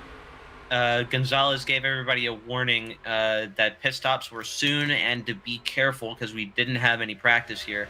So it could be any lap. No, we still haven't gotten any messages in the chat, but I would assume that, again, it would be around lap 42 that we pit. I would say that we still would have to save a lot of fuel, but I'm looking on board of drivers like Blaine Davis, Dunlap Pratt, these guys, not really lifting that much. So I don't know what our fuel situation is, but I don't know if it's going to end up like the IFAR 500 where it turns into a fuel mileage race. We'll just have to see. Right now, lap 40. Oh, a huge checkup. Halfway. Blaine Davis had the checkup for Steven Gibson, checked up the entire bottom line. That gave a little bit of momentum to Joshua Clements, who's high now. You got to be careful. Green flag pit stops are just coming up. You don't want to wreck before then. Yeah. And into the tri-oval we go. We are now officially halfway. George, is there anything of note that you've noticed so far here? Nope. I've been out of it. I'm just on yellow cook, honestly. Fair enough. And halfway through this race, it's been mostly the Fords today. Gino Bononi and William Viola. Definitely would not have expected that earlier today. But 3 of the top 5s are Fords. Not a lot from Toyota today, as we expected. You did have some Jelani Howell and Alexander Gonzalez-Greene earlier in the race up there at the front. They've since fizzled out to around the 8th to 10th position currently. Definitely not what I was expecting today. We have had our first pit stop officially of the day. That is the 14 of TalhaDevYT, but he pitted alone. You see him there falling one lap down. So you're right about it being you're one lap off of when the pit starts. Cal. Talha pitted just a lap early, but if it's only a lone car pitting, does it really count?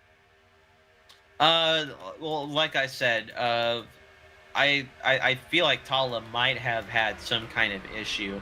Like, yeah, he had that I know. Last time I looked earlier. at the 14 car, they were at the very end of the pack. They might have lost the draft. In which that case, I mean, just try and hope for a caution and make it to the end. Try and not go too many laps down. The longer they stay out here, the longer this to me screams one stop. We're right because the last pit stop was about lap 10. They ran 32 laps on this current tank.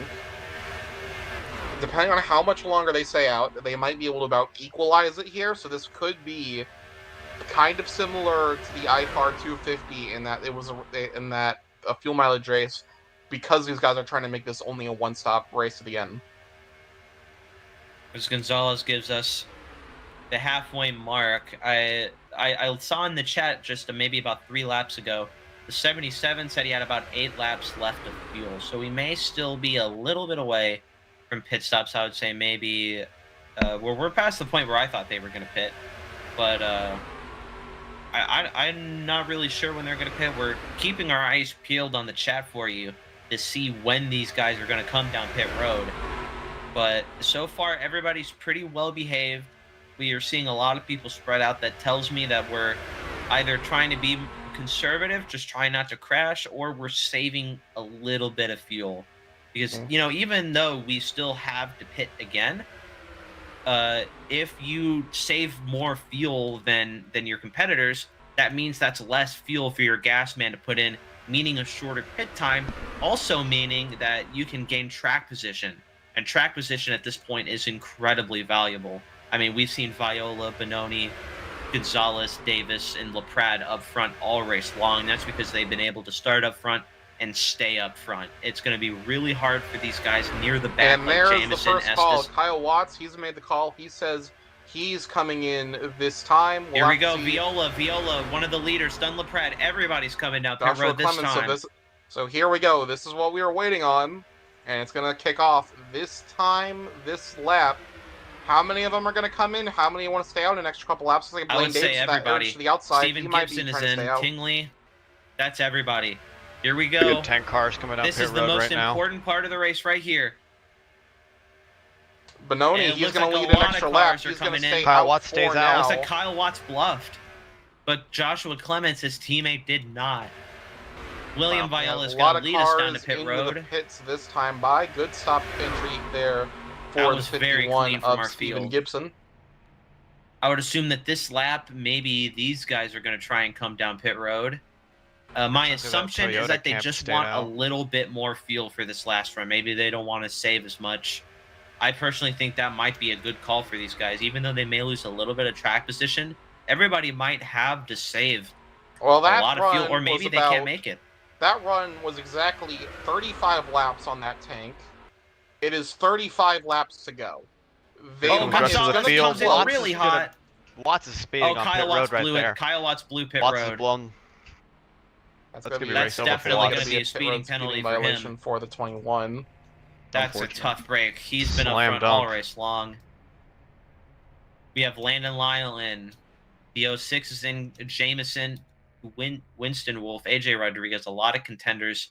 Slow entry for the 78 car. Yeah, not a great pit entry there for AJ Rodriguez. That, I think, is going to hurt him. So we'll have to see where these guys come out in comparison to the leaders right now. That pack that pitted before, they're coming out of turn 4 right now as all of them exit pit road. And these guys are all up to speed. They have their capacity. It's going to take quite some time to get back up to speed. Gonzalez-Greene leads out of turn number 2. Oh, but here comes Budimlik, who's but going to be our leader of our alternate strategy. Here. But Gonzalez doesn't have anybody yet. Benoni and Kyle Watts did are not all... speed. Watts did not get a penalty. Kyle Watts did not get a penalty. You're right, but here comes Budimlik in the 3 car. He car. Kept it within the sector. Everybody trying to stay up to speed. And Budimlik, who hasn't said anything all race.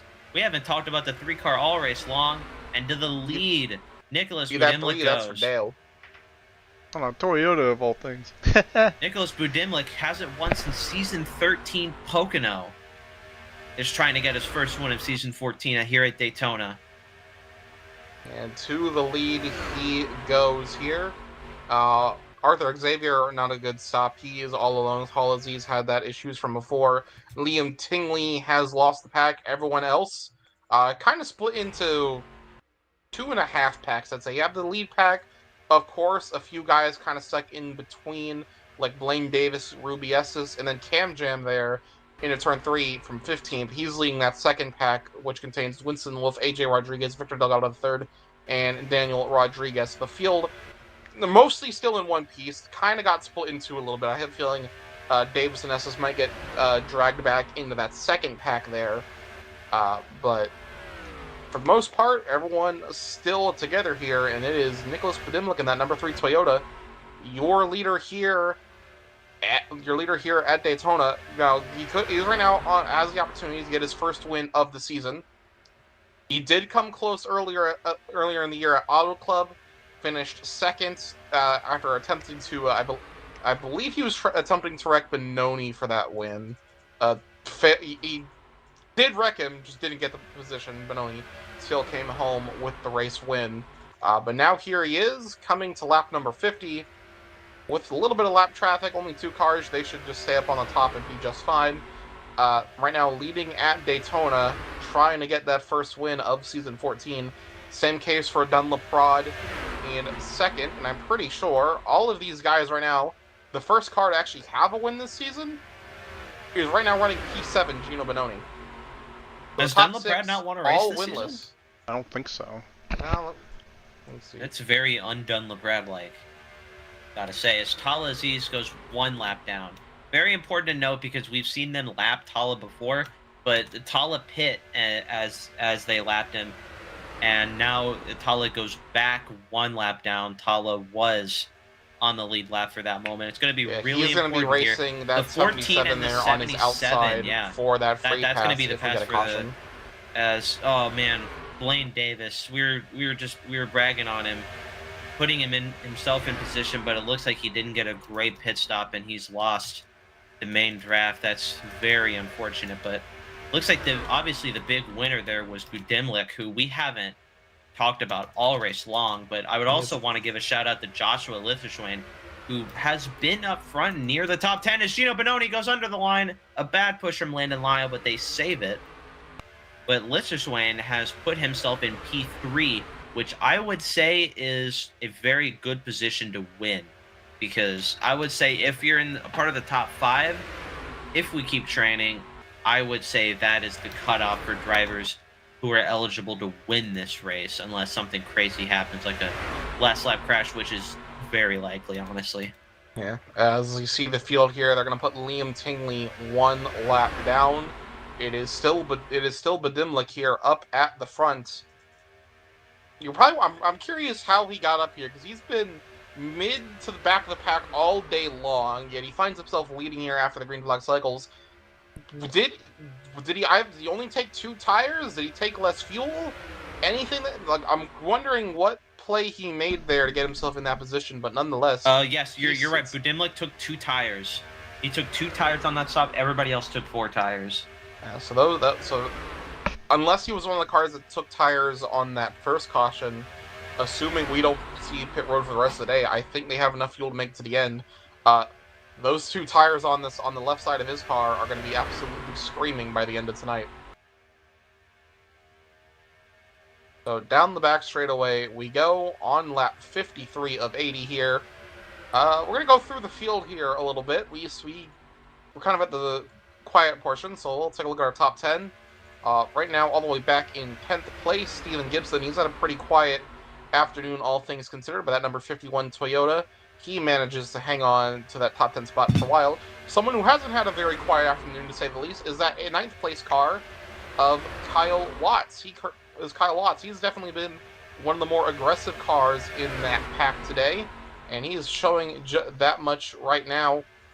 Well, not right now exactly. He's kind of sitting there in line, but earlier today, he's definitely been one of the more aggressive cars on the field. His teammate Joshua Clemens is going to put himself side by side with Alexander Gonzalez-Greene for that 7th place position. Both those two Toyotas have had a pretty up and down day position-wise.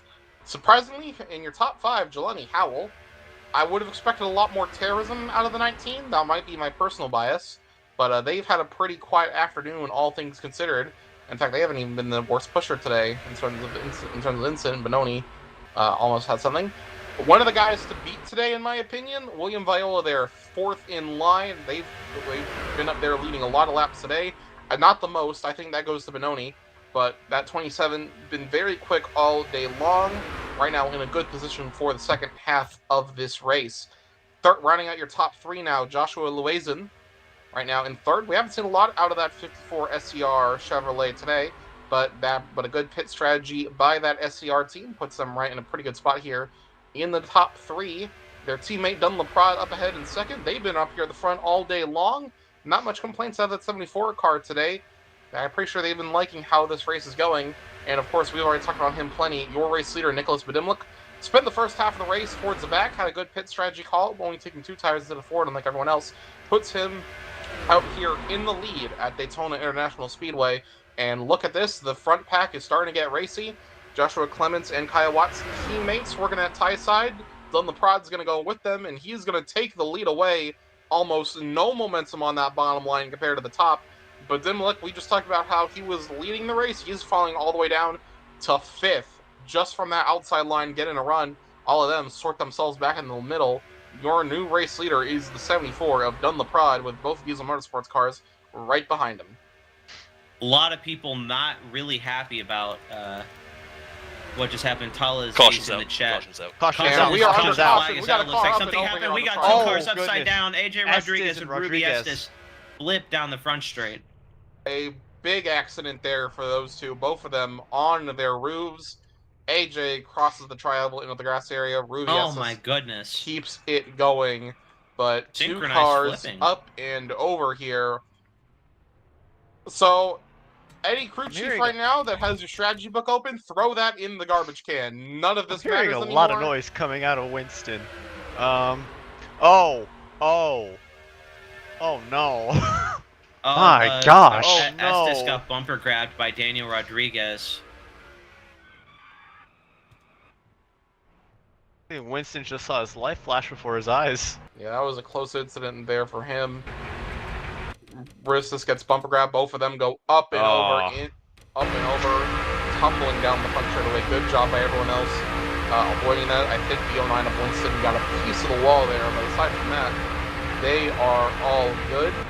Little kiss of the wall there. That was very funny. As the field sorts themselves out under caution. In terms of the free pass position, Talha Aziz back on the lead lap. That puts all 3 SCR cars on the same lap now. And I have a feeling we're going to see everyone pit here, because I feel if you pit now, it'll be around 20 laps to go. You're going to have enough fuel to make it to the end. If you stay out, you're going to be playing it close. Pit road is open this time, by the way. A couple of cars come down pit road. Got Nicholas Talha Aziz, Daniel Rodriguez. Not a lot of takers. As I expected everyone to play it safe and just fuel up to the end here. We're probably going to be going green with 21 laps to go, if I had to guess. But I think instead, everyone's making it. Yeah, I think everyone's confident they have enough fuel to make it. So it looks like Talha and the 77 will be maybe waving. I'm pretty sure Talha was the free pass. Yeah, Talha's free pass. That's why he's in the pit road right now. Yeah, smart Don't move by know the if 14. the 77 is going to be wave around eligible. It's showing him on the lead lap. I believe all cars were waved. Oh, Blaine Davis got spun. Oh boy. And it looks like Alexander another Gonzalez-Greene 5-race might have had a bit suspension of a fuck up incoming for there. Alex Gonzalez-Greene. Alex, that kills people. There was a checkup at the front as well. They were checking up and then just... Yeah, there was something going on with Benoni Yeah. at the same time. He was on the apron going slow. He's got that all sorted out. Jelani's He's not back. happy with Lyle. Papyrus suspension.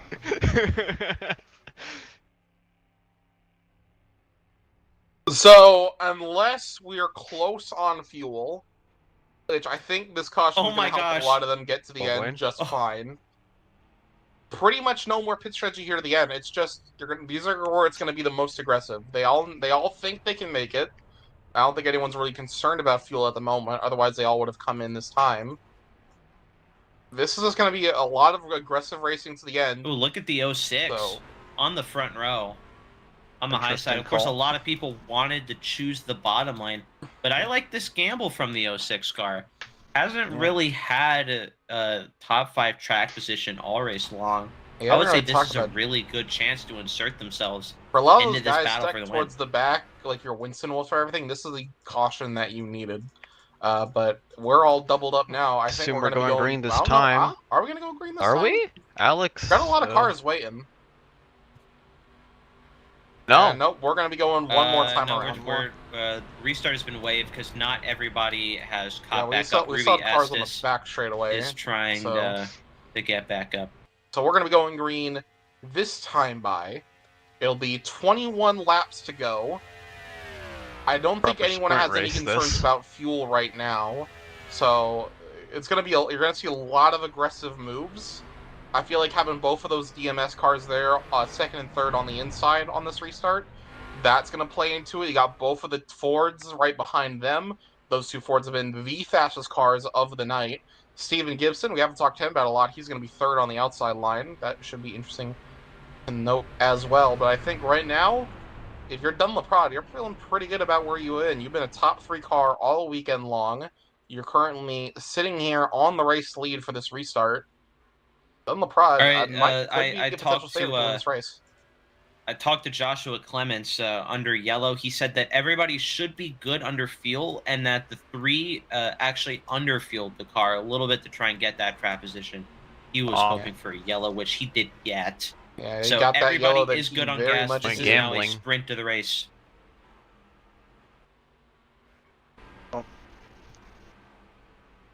I can't blame that 3 car. Yeah. Sometimes you gotta No gamble. shame in gambling. Well, never stop gambling. 99% of gamblers quit before they earn $1 gazillion. I'm taking a look at I'm watching these 2 SCR cars at the front, 54 and the 74. They've got Talha back in the game as well. Something might happen with them. Also, Talha also Dunlop is. If they win, Ari's not going to shut up about it for a week. This jump is really important for the outside line. This could. You're about to see Dunlop got a great start, but so did the 06 car. Stays alongside. Look at Liz just went in the 54. Stays alongside Dunlop. Now the momentum's on the high side. Oh, and Ruby Estes decided to be funny there. I guess. That was Ruby. Yeah. Oh, we have trouble on the restart. Everybody saves it. Talking about a car I can't believe they didn't crash there. Further problems. That's Cam Jam. Not Cam Jam. Look at the 06 going for the lead. Estes' car died. I believe that's Jolene Sims. They have retired. Yep. Is that how you say that? Wow. Jolene Sims. Yeah, problem is they've only got the 54 of the ways in there on that outside. No help at the moment. That's going to allow that inside line to steamroll right on by them out of turn number 4. Dunloprad's going to lead this lap. 20 more laps to go here at Daytona International Speedway.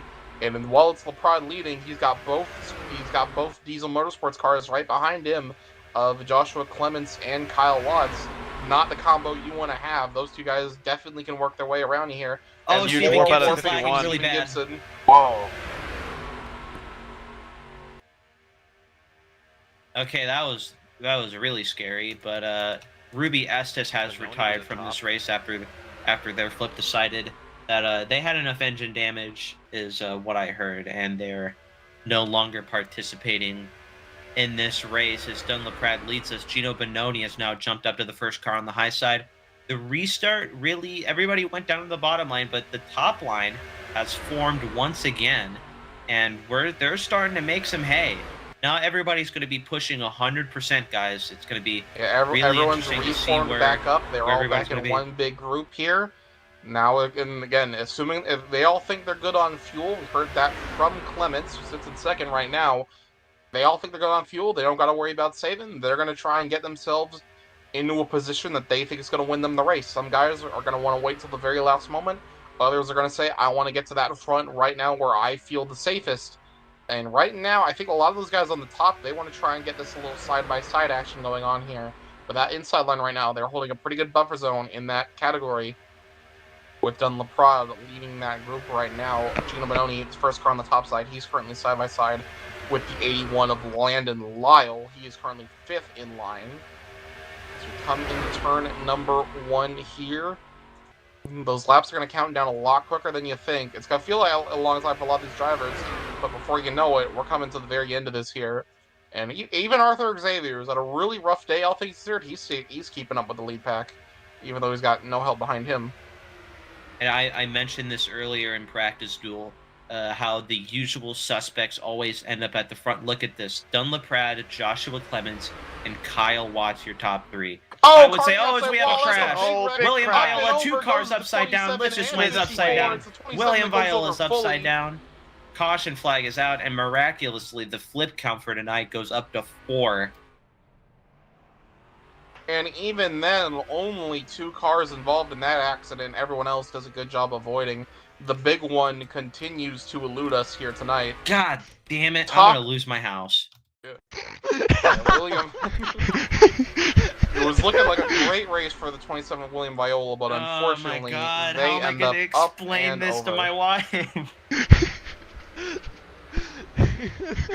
Oh my god, I'm gonna be living on the streets!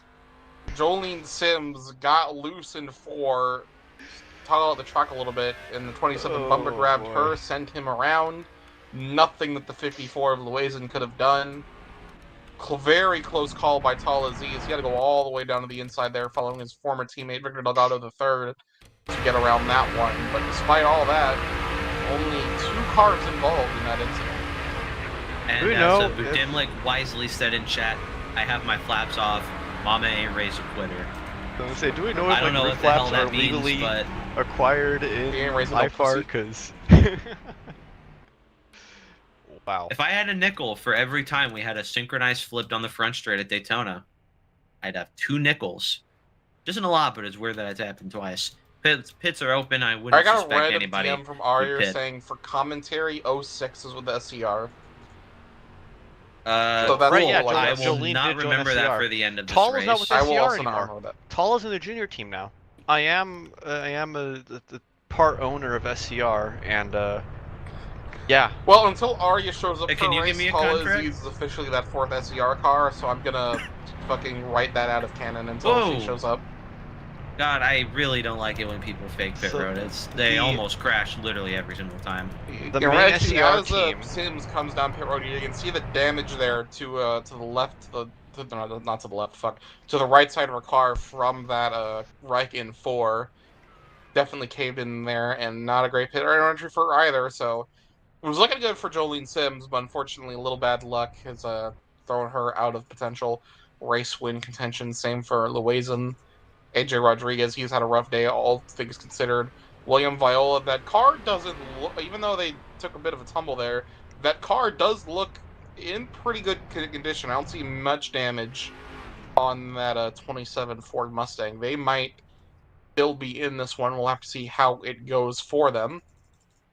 But for Bononi, he's now, he's not the lone Ford. He's still got Blaine Davis up there as well, so... Of the 3 Fords in this field, we're now down to 2 competitive ones. So the main SCR team is Laprade, Sims, and Liza Swain. The secondary team is, I believe, Aria, Talha, and Scarpolino. Is that how you pronounce his last name? I don't know. Yeah.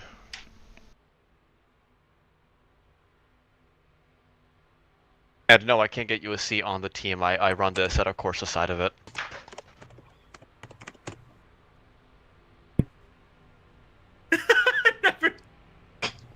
Never stop gambling, man. Never stop gambling.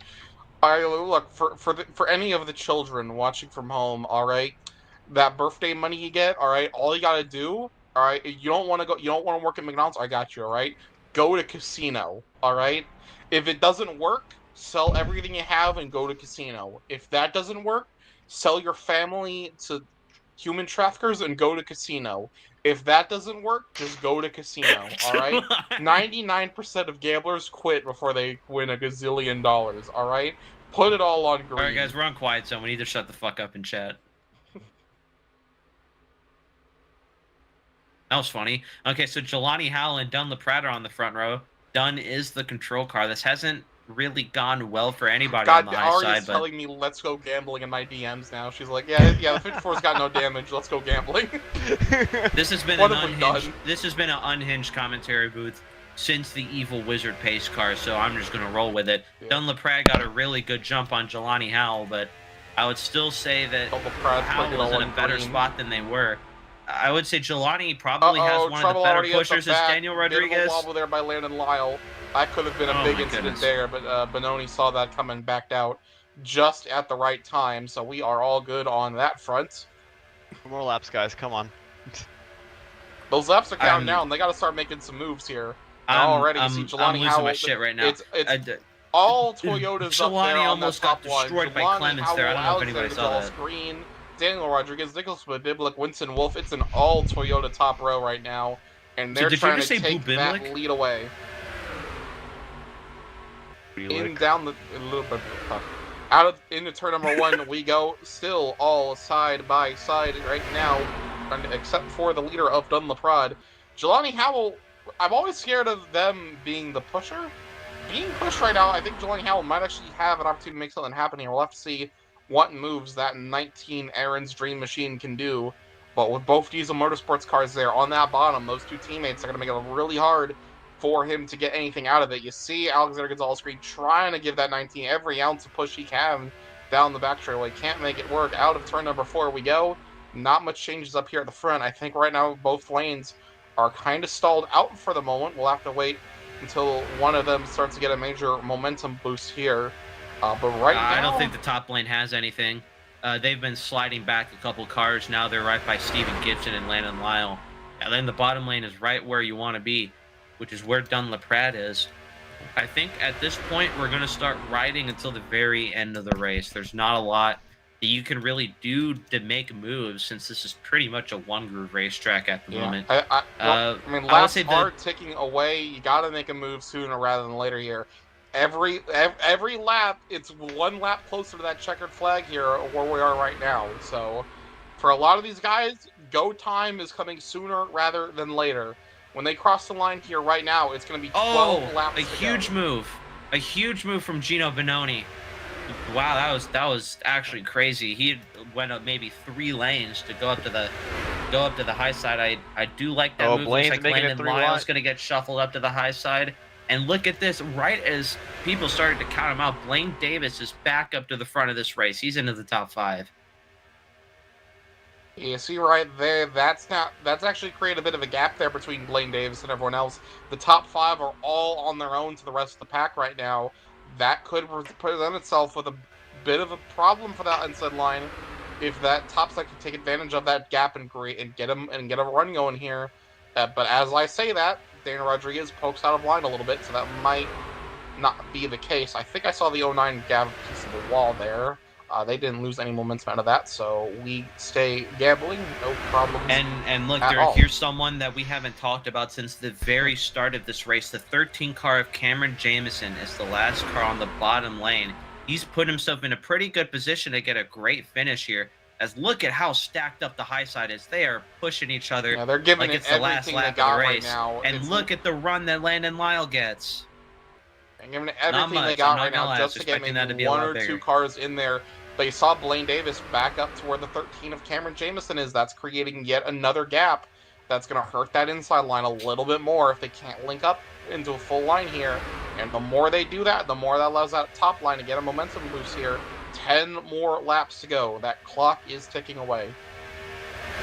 Landon Lyle has made up a shockingly good amount of ground. It looks like all gloves are off here. As And here comes Kyle Watts. and Clements and Dunlaprad all block off the high side. Good Here comes block Kyle by Watts, Laprade, leaving but his then here comes teammate to Watts the dry. bottom. And Another Dunlaprad blocks now that off. We're by 3 wide. Dunlaprade, Clemens is 3 out to dry. wide. They're starting to get racy now. A bit of a wobble there. And 20 goes that's around. 20 There into the goes outside Daniel wall. Rodriguez. He's gone around. That's another caution. Nicholas Badimlik's gone Dimlick's in it around. as well. And surprisingly, that wasn't that big of a crash. Yeah, that could have been a lot worse. Again, another 2-car accident. And this puts us at go time here. This caution's going to pretty much make this a point of no return type race. I'm pretty sure I said there were going to be 4 yellows, so I'm looking pretty good right now. That was yellow number 4. Was it? Oh. I know we had one at the start. We had lap we had 2 double flips and 2 flips, that one. and then this was number 4. Okay, well now I'm feeling a lot less confident because they're definitely going to wreck again. The question is, do they wreck before or after point of no return? I believe that is 4 laps to go. We're probably going to restart with around 6 to 7 to go. Oh, And well, the outside lane kind of have to see. accordioned, and the 20 was the unfortunate victim of that. Yeah, sorry about that. Looks like you're going to lose all your money squared. Welcome to the club. I'll just go gambling again. We'll triple or nothing. Alex is in the top Now, here's 10. what you do. Here's some unprofessional financial advice. All right, take a loan and gamble it all. If you win, you can Take pay a the loan loan and back. go to casino. If you Put your lose, credit take card another on the loan line and go to start casino. gambling again. It's an infinite Just call money this glitch. the gambling 250. Put your birth certificate and your social security number on casino. What would they do with that? You're literally betting on yourself. Oh, it's just kind of like a Cuphead deal. All for casino, baby. He'll make a deal with the devil or Daniel Rodriguez, apparently. Rodriguez, Badimlik, and the other Rodriguez. They're going to be our only hitters in this time. The 2 Rodriguezes. Technically 3, if but the Cole other one showed up, and the we would've had Rodriguezes. Friesen Is Rodriguez Cole is here? also here. But he DNF'd. We have 4 unrelated Rodriguezes, bro. What the Oh, fuck? Cole's not here, so that would Yeah, have been Cole's 4. not here, unfortunately, so we couldn't get the full quadra. But had D-Dog, F-Rod, A-Rod, and C-Rod. That's a lot of rods. Hey. That's what she said. Damn. Talk about Landon Lyle. He's had a very up and down day, but here we are, right at towards the very end of this. He finds himself second right now. Joshua Clements, definitely not a move that he probably definitely a move that he probably think over. Looking where he is now, he's all the way down to 9th.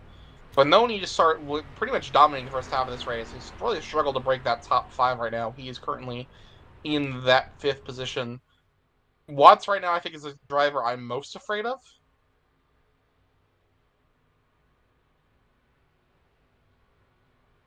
Definitely going to be one to watch here in this last restart. Yeah. Oh, and Winty's fallen out. Oh no! And he's Anyway, we're back. choosing. Landon Lyle choosing the high side. I don't like that move from Landon. I would have chosen the bottom there.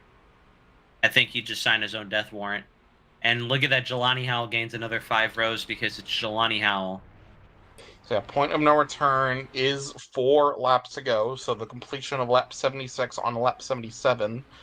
When we go green this time, there's only going to be like a few laps before that. I think it'll be 7 laps to go when we go green. 4 is the point of no return, meaning once we cross 4 to go, no more cautions. Checkered flag will end the race. So this is going to be an interesting one here. It is Dunlaprad on the inside, Landon Lyle on the outside. It's anyone's game here at this point as we come into the restart zone, and we are back underway. Only 8 more laps left to go. Excuse me. here left at Daytona, and it is Dunlap-Prod. Good start from him. He clears that 81 of Landon Lyle into turn number 1 we go. This is the most compact the inside lane has been on one of these restarts. Usually the outside starts pretty strong, and as the inside builds up, they get an advantage, but that was the best start that they've had this entire time. Dunlap-Prod is clear. Kyle Watts is almost clear, and he is, as is the 51 of Steven Gibson. Steven Gibson's honestly a bit of a surprise. Not a good, that outside line not having a good run at all right now. And aside from TalhaDevYT, that's an all Toyota top line yet again, and they are not getting the moves that they need here. 6 more laps to go here at Daytona International Speedway. Jim Luck is falling out as well. Point of return, meanwhile, is 4 laps to go. Nicholas he is not going to win tonight's race. He has had a fallout. Right now, it pretty much anyone it could be anyone in the sleep pack depending on how this race goes, but that top 5 is probably your best odds. Oh, here's the first person jumping up to the high side. That's Gino Bononi. With him, he's gonna fall back down the back straightaway. We go. Landon Lyle catches up to him. Bononi is now alongside the 41 car of Blaine Davis, but I don't know. It just the high side doesn't look connected whatsoever right now. And look at this, the 41 of Blaine Davis. He's had a very quiet day, hasn't led a single lap tonight. But he could pull off a huge upset if he can get this win. 5 more laps to go. Point of return in the next lap. That means unless they wreck it here on this lap, we're going to be caution free to the end. And for some of these guys towards the back, they're probably hoping for that caution. Dunlap-Prod right now is hoping that they get at least 1 more lap around, so that way he doesn't have to worry about any more restarts here. Into turn and down the back straight we go into turn number 3. You see Watts barely peeking that inside line a little bit. There's no room there, but if Watts showed any sign of weakness, he was going to pounce to get to that inside line. No opportunity though. LaPrade stays glued to that yellow line. Watts will have to stay behind. As here we go into the tri-oval. Point of no return. We are going to go all the way to the checkered. No more cautions. So how much more aggressive are the people willing to be? We already see Cam Jam going up to that outside line. Oh, a huge checkup on the inside lane. Blaine Davis gave a bad push to the 51. It doesn't seem like the top gets any momentum from that. Landon Lyle, a bad push. Jelani Howell puts it 3 And look wide. who finds themselves into the top 5 here. Victor Delgado III. I don't think we've talked about him once today. Look at the and push he got to the 41. In the top 5 in the final 4 laps of this Look at Blaine race. Davis. Gibson gets shuffled to the top.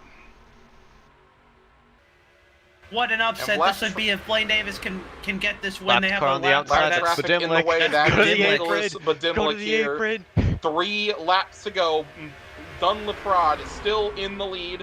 Bit of a wobble there by the 41. I don't think he got a good push to the tri-oval, but he keeps his foot in it. No checkups this time around. 3 more laps of racing. They are pushing as hard as they can right now. You see that outside lane moves, and here comes Kyle Watts. I think he wants to go to the top.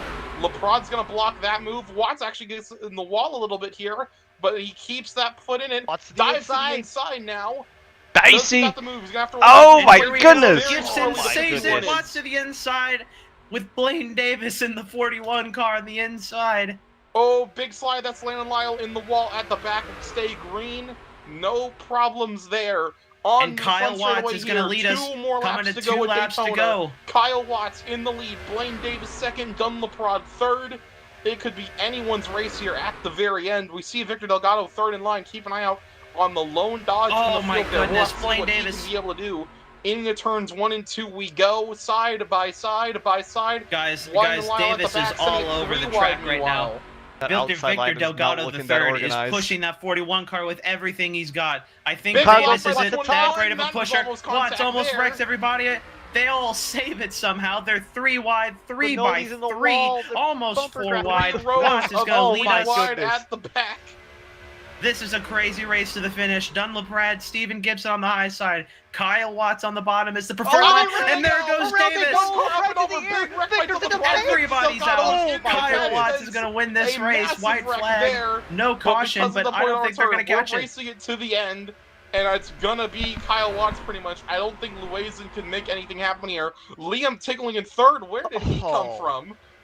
Oh, this isn't over, guys. No, they This got isn't run. over. Lichtenstein has a huge run on Kyle Watts. What can Louisen Tinkley's do in this here race on too. this Where's final Tinkley lap? been all day? Does that 54 Oh, they got a big have run. anything? They're all tied up. Kyle Watts has no help here into turn 3 for the final time. He goes to the outside. He's got push from Liam Tingley and Jolene Oh Sims. my goodness. Watts has Lichtenstein absolutely through no turn help. 4. Is Sims there into the anything middle, Liam Tingley can do? tries to make a move. There's no room there. He's gonna Out of block turn it. number It's 4, gonna be Joshua Joshua Lichtenstein Lichtenstein. takes He home leads the one win at lap and Daytona. wins. Oh my gosh. What a finish. And they're wrecking after And the look fact. at that. There goes the Arthur 77. Xavier fourth take a bow. Jolene Sims went from on their lid to a third place finish. Unbelievable. Great race overall by a lot of guys. However, Victor Delgado's deceased. yeah, I get we might have to pull out the tarps for that 12. He is no longer with us, unfortunately. Oh my goodness. I didn't see what happened to Victor. I had to Well, look we're at gonna that. have to go Launched back and look. We might into the need to pull out the fence. tarps, ladies and gentlemen. He is. I is saw gone. 3 cars go in the fence. Oh my goodness. He went.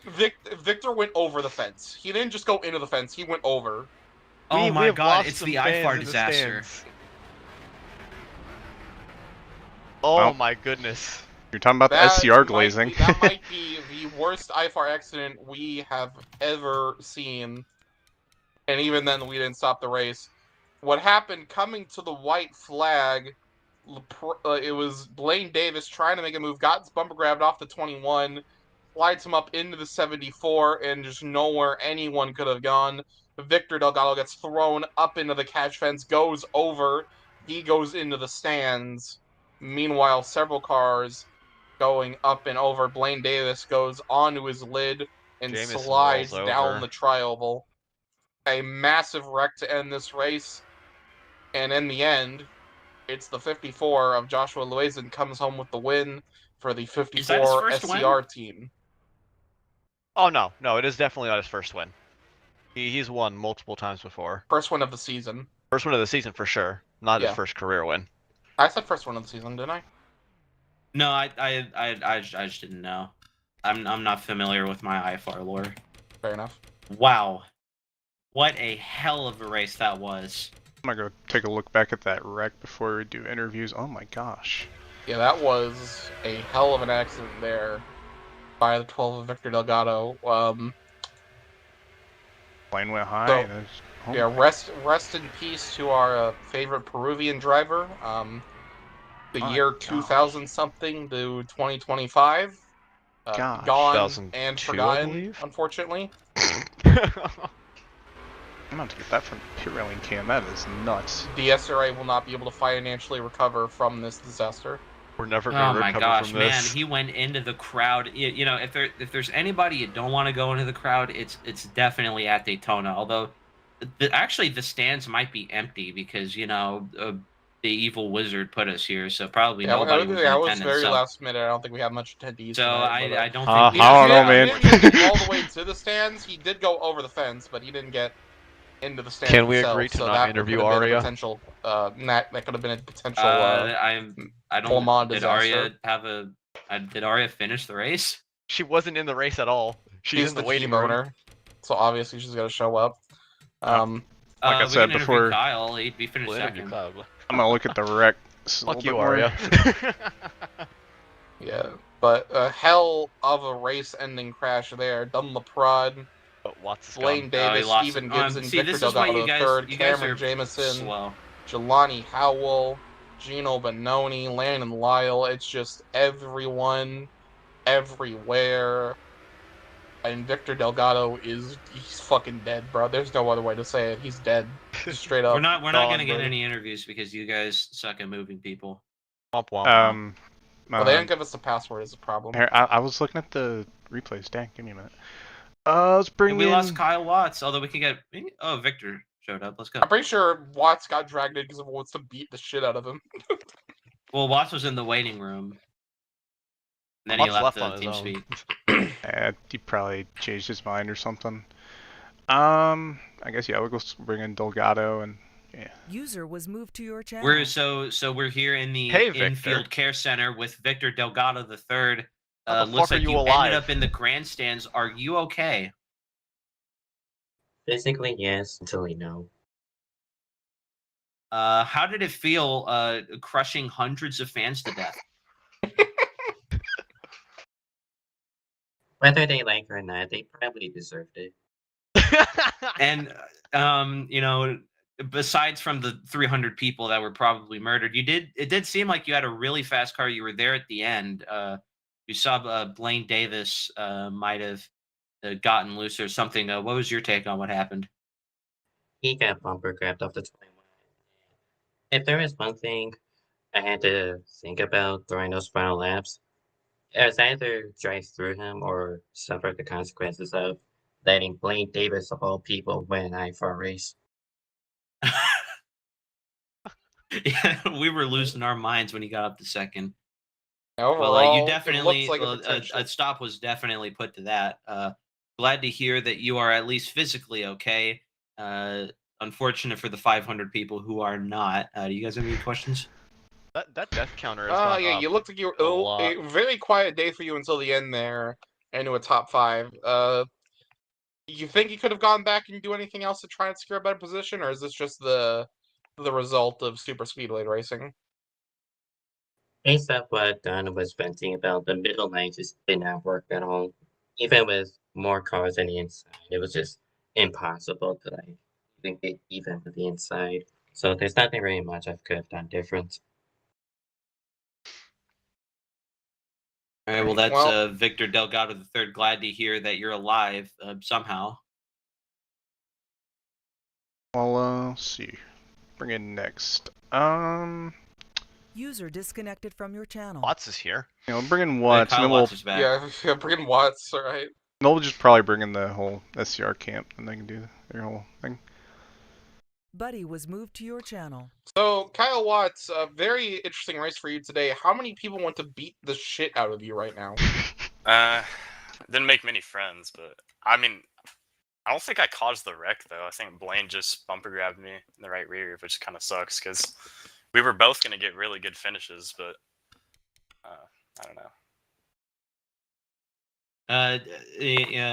On coming to the white flag, you had an absolutely massive lead. Do you think there's anything that you could have done different to try and keep the 54 behind you? No, dude, I knew I was gonna lose it when Blaine wrecked, and then I saw like they had 4 of them lined up, and I knew I was gonna get absolutely trained, and no one went with me, so yeah. Times that's how it goes. Yeah, it is what it is. Good win to Josh. Did you see? Okay, real quick. Did you see what happened to the 12 in your mirror? No, what happened? So IFAR might be over because they flipped over the catch fence into the grandstands. IFAR just had their Le Mans disaster, basically. Really? It was so bad. Like hundreds are dead. The reports are coming in. We have about 700 I've played casualties. NR for years, and I have never seen a crash that bad. Halifax Medical Center is currently overloaded. Rest in peace. Yeah, no, we literally got Slim Sladed. It was crazy. Like, I don't even have any words for that. Yeah, I saw it in my mirror. It was insane. But all right, well, that's Kyle Watts. Where'd she finish? Like 5th? 5th, yeah. That's Kyle Watts. Still a pretty decent points finish. Good points day. Yeah, I'll take it. The last couple weeks haven't been that good, so need a good finish though. Yeah, you got murked in Atlanta. Mm-hmm. I got killed, dude. That's crazy. All right, well, take care. All right, you too. See y'all. Adios, Kyle. Buddy left All your right. I guess channel. we'll drag in the SCR camp. Yep. Got User was moved to your channel. got team owner Aria User was moved to your Carmona, channel. driver Moved to your 74 Dun channel. LaPrade, and the terrorist himself TalhaDevYT. Hi.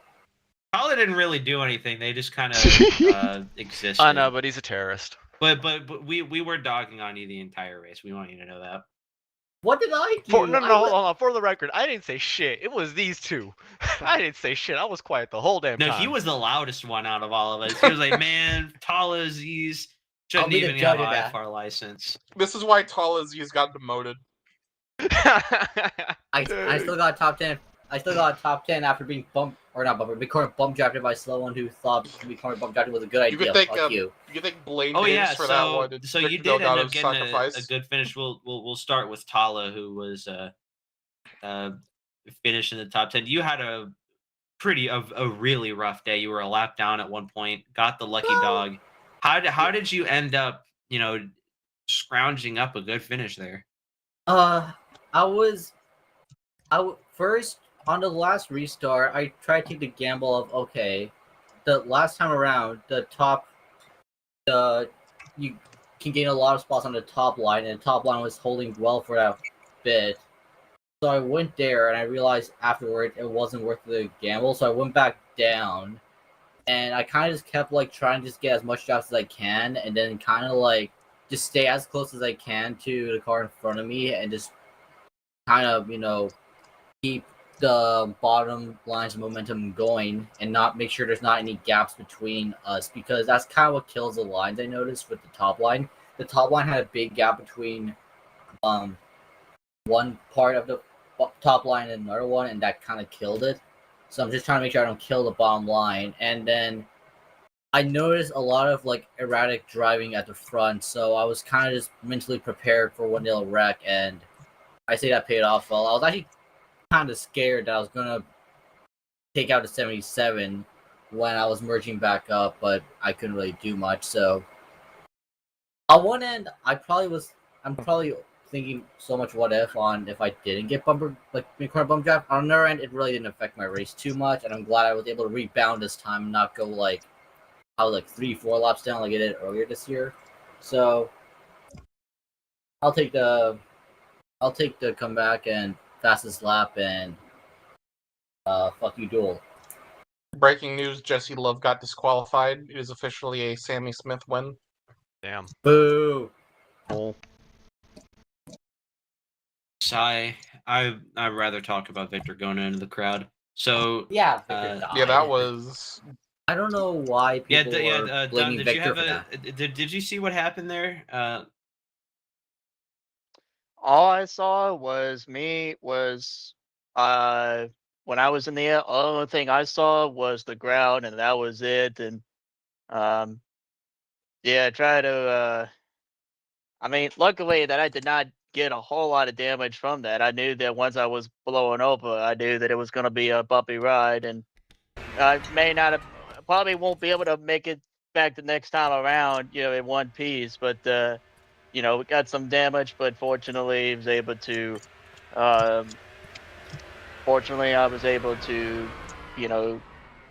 get away from that somewhat, or at least get a minimum amount of damage and get an 8th place finish. Yeah, I don't know. I mean, I knew that the 41 and the 21 and the drivers on the bottom, they were gonna. I mean, it's the final couple of laps. I mean, there's really everybody's going for it. Everybody's going to be super aggressive with the bump. So I had a feeling that it was going to be a shootout to the finish, and I had a feeling that something was probably going to happen, and little behold, I happened to get involved and happened to be the one that goes flying in the air first, and yeah, that was this kind of been the summarization of my season, and had a great chance to win there, and just wasn't meant to be, and without a doubt, probably one of the most frustrating races I ever had here at Daytona, and I might have gotten a little bit. I definitely got mad early on in the voice chat channel that I was in, because the highlight was trying to get going and it wasn't really working on early on. So I might have had my fair choice of some choice words. So I apologize to everyone in the channel that was in there. Yeah, it is what it is. Just been an up and down season. Had some good runs, and like I said, I had a really good shot tonight. And this was probably going to be one of my best chances, besides Martinsville and Atlanta last week, to get a win. And yep, just one lap short. Now, and now to the team owner, Aria. this is probably a lot of mixed emotions because I mean, you got a race win, that's great, and you also have a really, really expensive repair bill. You've had, I think, 2 or 3 cars flip over today. What are the emotions? You know, second win of the season, but also the race that killed about a dozen fans. Yeah, so I mean, That totals up to how does it 1,000 feel now. to not only get a win, but you also got a third with the 06? I mean, you had Dunn leading a ton of laps. How do you feel? Yeah, of course.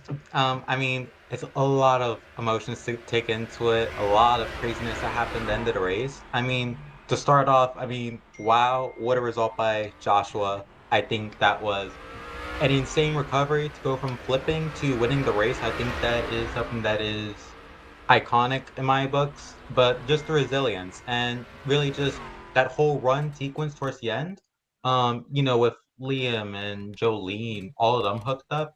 I think that was just insane teamwork, just great chemistry, and that's why, these things are important, because then it reflects in the moments like this. And in the end, it was what, got us all the victory. It's really a team effort. And then on the side of Dunn, he was leading laps, doing everything he had to do.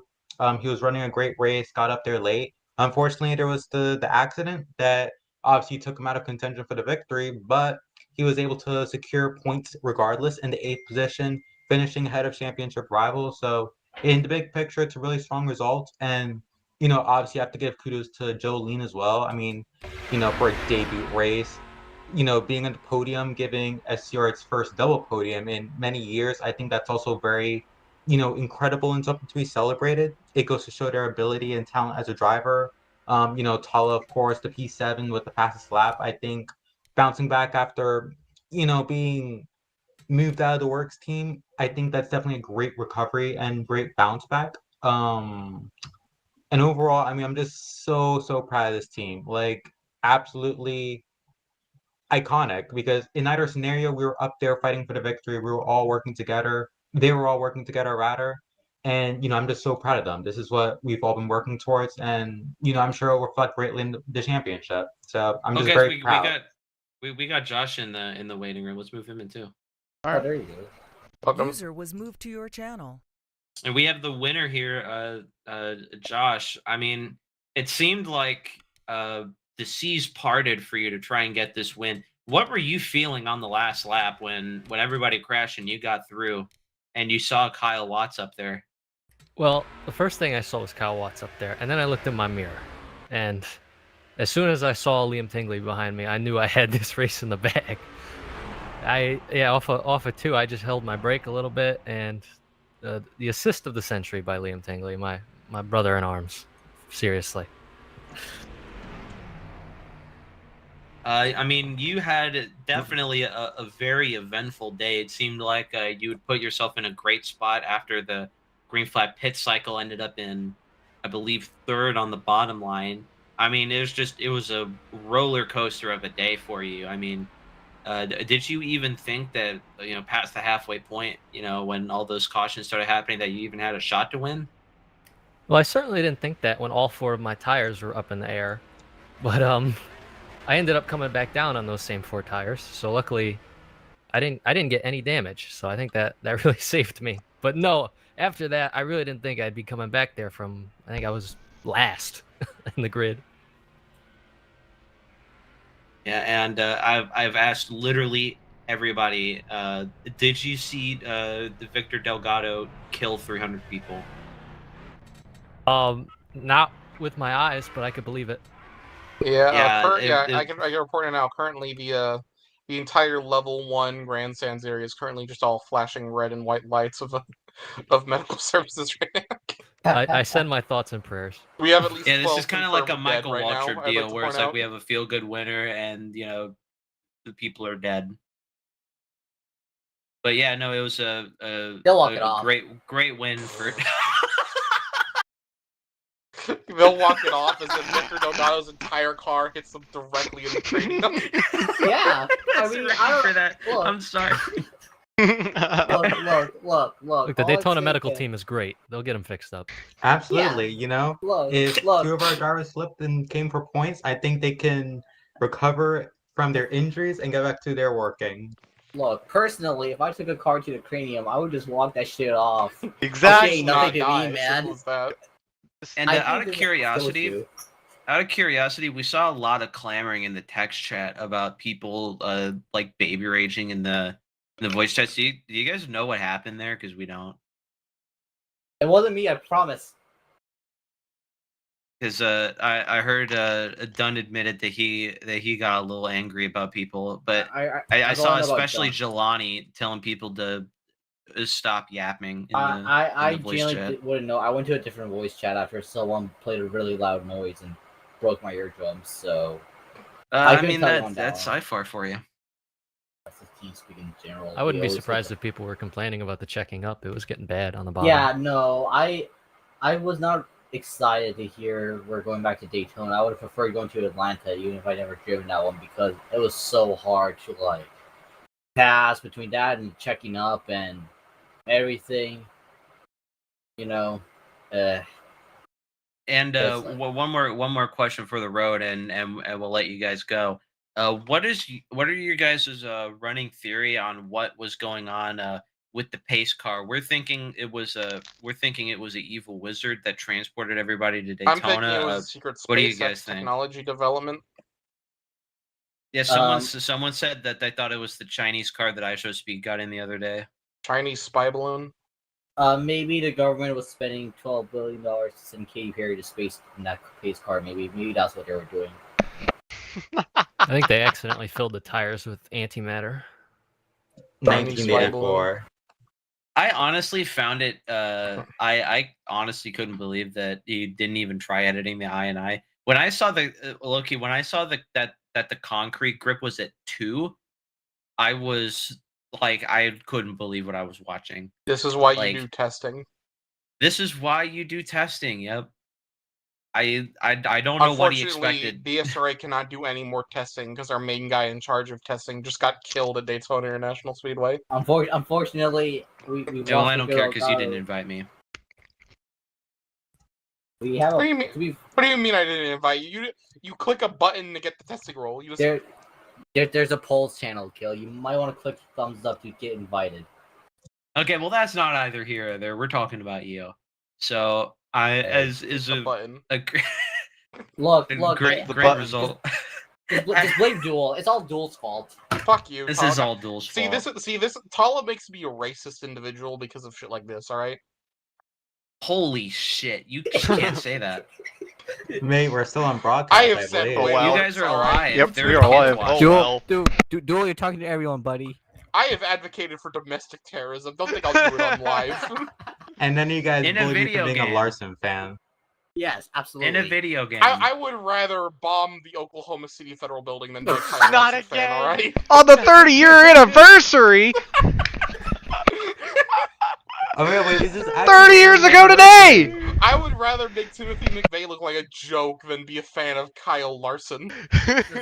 Listen, for the 7 people watching this right now, I apologize. And no, you're not. No, I'm not. You're right. No, I'm Okay, like actually just not sorry. But it was a great result. And Talha, you got the fastest lap. Does that make everything? Does that make you feel better? It's the only time I'll be first in IFAR, so sure, I'll take it. Correct. The streets so don't know about the Scuderia Gustavus Carbona Racing. Adolphus the second fastest lap. We don't care about the second fastest lap. No, he got the fastest lap in that race. We took the fastest lap point away from SCR. That was amazing. That's true. I took it. Look, if I had a nickel for every time a junior driver took fastest lap from us, I'd have 2 to 3 nickels, which is not a lot, but it's kind of surprising it happens so many times. Hang on, why does it say 27.758 on the broadcast? Yeah, that's what I thought, and then I saw the lap time. I think Zach took too many edibles during this. I mean, I don't blame him because and I wouldn't stop yapping. That's a automated thing. I read the entire opening messed up or paragraph of something. the Unabomber Manifesto. Yeah, no, we when y'all were deciding the track. I sang the national anthem.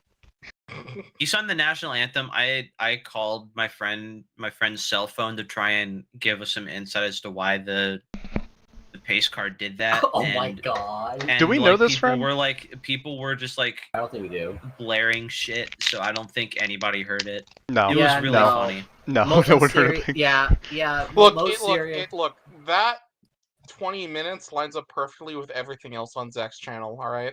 That's true. Redneck Yes. versus I don't Redneck know. versus Usually Zak's broadcasts are either like really chill. We're not talking about the or broadcast. We're talking about like Brick Rigs episode 24. Never Stop Gambling. Never Stop Gambling. Oh yeah. Now remember what I said when I think the last restart. I literally said, "Let's go gambling," and look at what we did. Yeah, no, Arya. As I took the Did any of us line, get our I yelled, predictions "Never right? Stop Gambling." No. Did any of us know? No, because No. I bet my life savings on Viola, and Duel bet his life savings on D-Rod again. I bet on Gonzalez-Greene and he died in the last one. Wait, Zach, who did you bet on? I originally had voted on Kyle Watts, but once I knew we were going to Daytona after like the whole pace car thing, I was like, the moon's red. I'm picking frickin' Winston Wolf. Boy, was I wrong. Yeah, He is no, now- he is now homeless. I just want you to know I called him out when he said that, and I was completely right. Yeah. No. To be, You're right. okay, to be completely fair, Winty had a decent race, and then his game crashed with like 5 laps to go, I think. At least his engine didn't blow this time. No, his not engine blow. He lost 4th gear in the first race. All right. Well, still, at least that didn't happen again. Yeah, I know, Zach. I can't believe we made his game crash after all this time. Why would I do that? I don't know. You're talking about Lover. That's why. No. We need to kill Tala, honestly. Yeah. I am so down for that, and that's where we're gonna end this interview. Get ready because Tala's head is going to be on a pike. Congratulations to the 54 of Josh, team owner Arya. Even though Dunlaprad might have not gotten the result he wanted, he still got a top 10. Great result for all you guys. And prepare yourself, Tala. Yep. Well. Anything else anyone wants to say before this is over? Oh, we've had plenty of chances to talk. I don't think we deserve Never it. Stop Gambling. Buddy left your channel. Yeah, great to be here. User disconnected from your channel. Hey. Oh my god.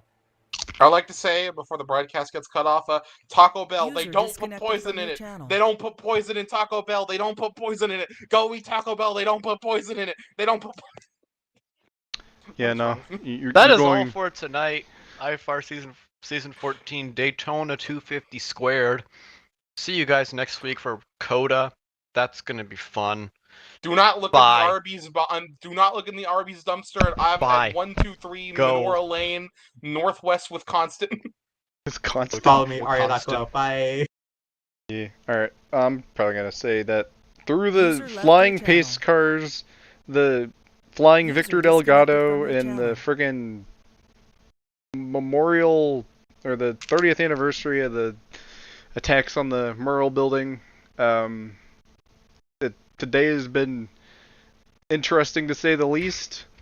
Thanks for watching. Be sure to like, subscribe, all that jazz if you feel like it, and never stop.